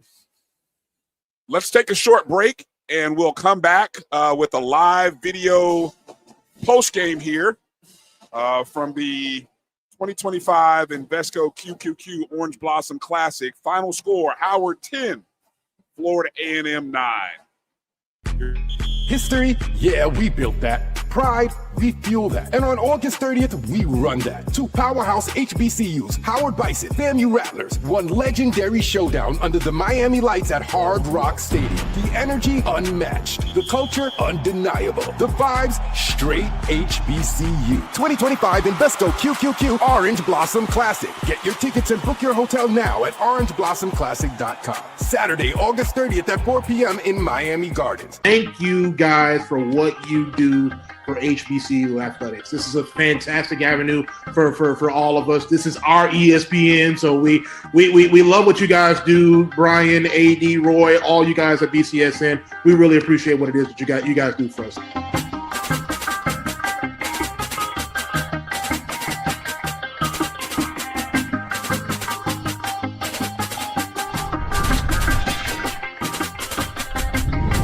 ESPN Events presents Red Lobster Band of the Year, a title reserved for elite HBCU marching bands. A season-long competition that culminates in Atlanta on Friday, December 12th. Drum majors, percussion, drill, auxiliaries, musicality. All aspects will be examined by the toughest judges in the world of college bands. 4 will qualify for the big stage, where national champions will be crowned. Follow us on social media for rankings updates throughout the season. And join us in Atlanta on December 12th. For event and ticket information, visit bandoftheyear.com. As technology continues to bring changes to the world of education, it's time we also reimagine teacher professional development. Gone are the days of one-size-fits-all learning that can only be accessed at a specific time and place. The Stride PD Center is an on-demand library of mobile-friendly courses that allow educators to learn anytime and anywhere. Our dynamic courses provide bite-sized learning and help educators advance their knowledge while also gaining professional development hours. The best professional development plans are those that include a level of flexibility and choice for educators. Whether you're a teacher, school, or district, visit us today to take charge of your learning. Get ready for the inaugural Unity Classic, Saturday, September 13th at Nathaniel Glover Community Field and Stadium. It's a clash of the Virginia Union Panthers of the CIAA and the Edward Waters Tigers of the SIAC. Plus, an HBCU band battle between the Edward Waters Triple Threat Marching Band and the Virginia Union Ambassadors of Sound. The inaugural Unity Classic goes down in due fall. Get ready for the inaugural Unity Classic, Saturday, September 13th at Nathaniel Glover Community Field and Stadium. It's a clash of the Virginia Union Panthers of the CIAA and the Edward Waters Tigers of the SIAC. Plus, an HBCU band battle between the Edward Waters Triple Threat Marching Band and the Virginia Union Ambassadors of Sound. The inaugural Unity Classic goes down in due fall.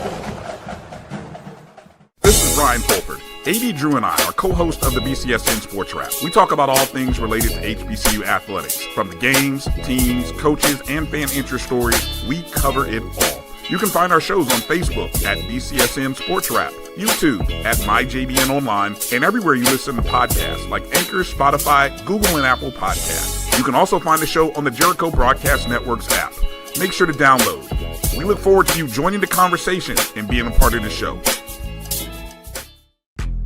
History? Yeah, we built that. Pride? We fuel that. And on August 30th, we run that. 2 powerhouse HBCUs, Howard Bison, FAMU Rattlers, one legendary showdown under the Miami lights at Hard Rock Stadium. The energy unmatched, the culture undeniable, the vibes straight HBCU. 2025 Invesco QQQ Orange Blossom Classic. Get your tickets and book your hotel now at orangeblossomclassic.com. Saturday, August 30th at 4 p.m. in Miami Gardens.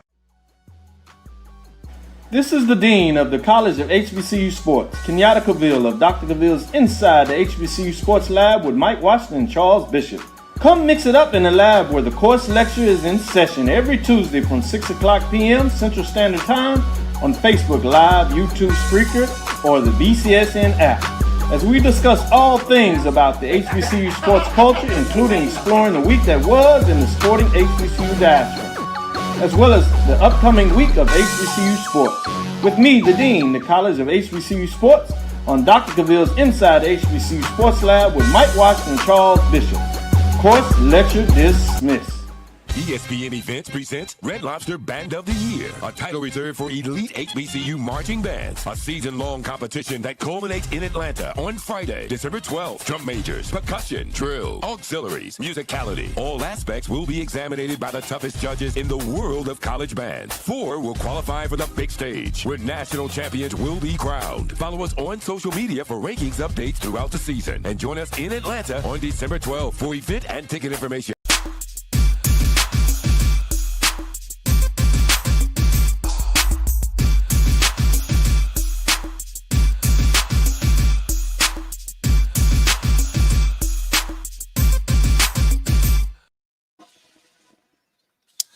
Well, ladies and gentlemen, that's the ball game. We appreciate you tuning in and listening to our live coverage of the 2025 Invesco QQQ Orange Blossom Classic. Congratulations to the Howard Bison, a win, a walk-off field goal on the play by Matt Kennard of 43 yards. Howard wins 10-9, and what we saw was two impressive drives at the end of the game, Ron. I mean, you could try to break this down statistically. It came down to maybe who had the ball last, and it turned out that Howard had the ball last, and they went on a 10-play, 49-yard drive with 1:49 left after FAMU had gone on a scoring drive that was, let me look at it here, 11 plays, 61 yards. And that's how it ended up. I mean, the game has some spots where they had some blotches. We saw offensively they had a little momentum going. Then they were stagnant, very stagnant.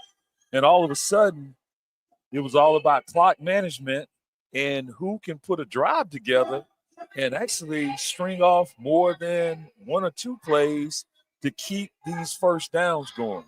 And we were looking at who is resilient enough, and we saw conditioning coming into play.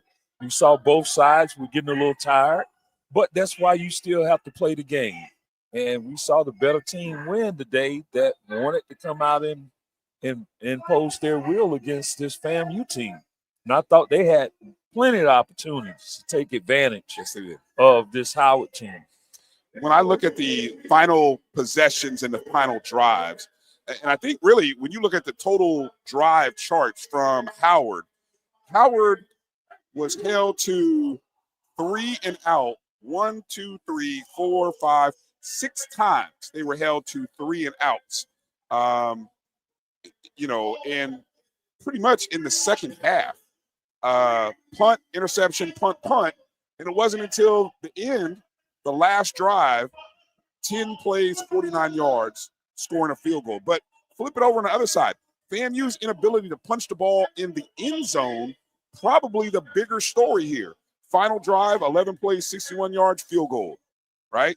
4 minutes and 13 seconds.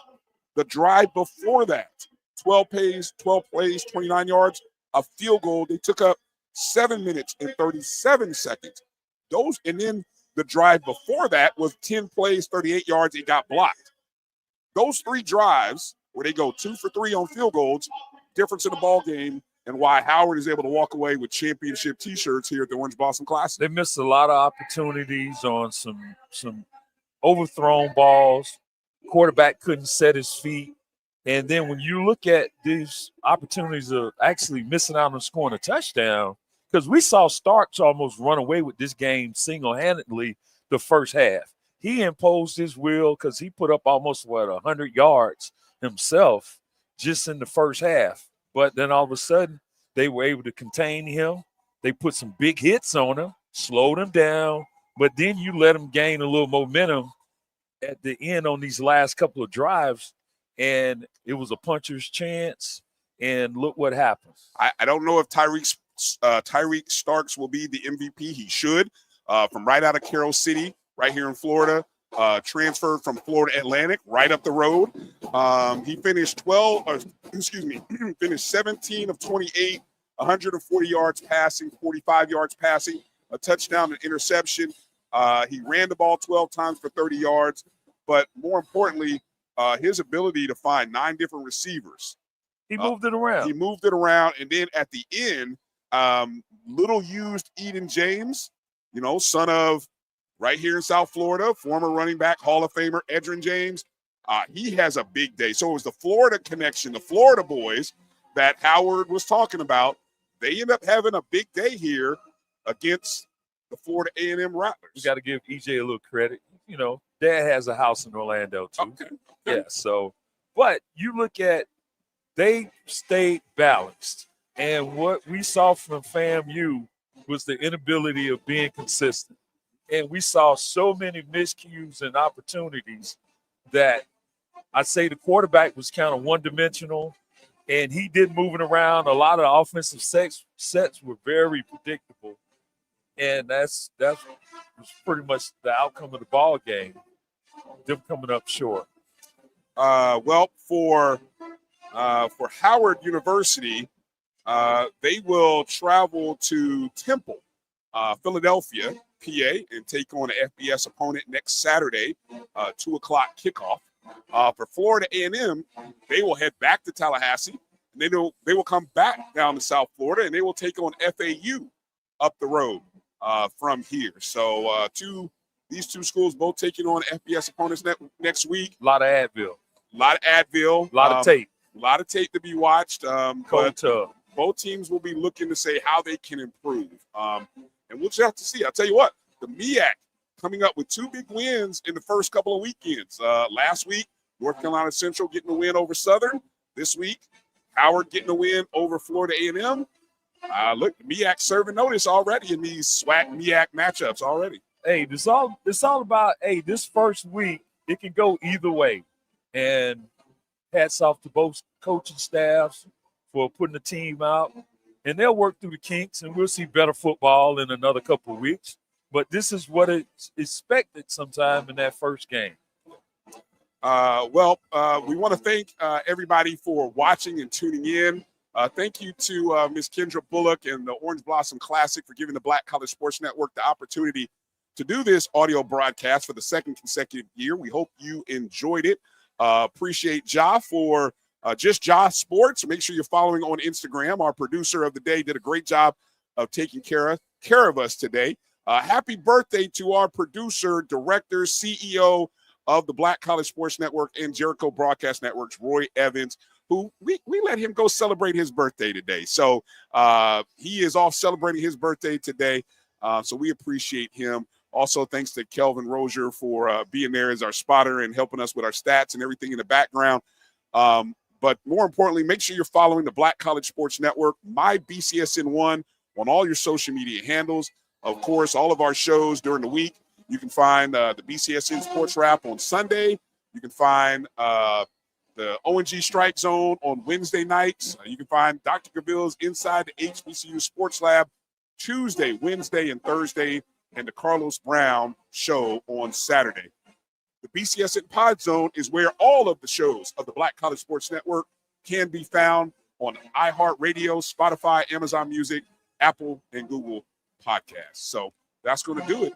For Ron Mitchell, it's a pleasure to be back in the booth with you, my man. I mean to tell you, I got to get my steps up. We appreciate you guys for tuning in. For Ron Mitchell, I'm Brian Fulford. Thank you for watching. Good night. God bless. Congratulations to Coach Larry Scott and the Howard Bison, the champions of the 2025 Invesco QQQ Orange Blossom Classic.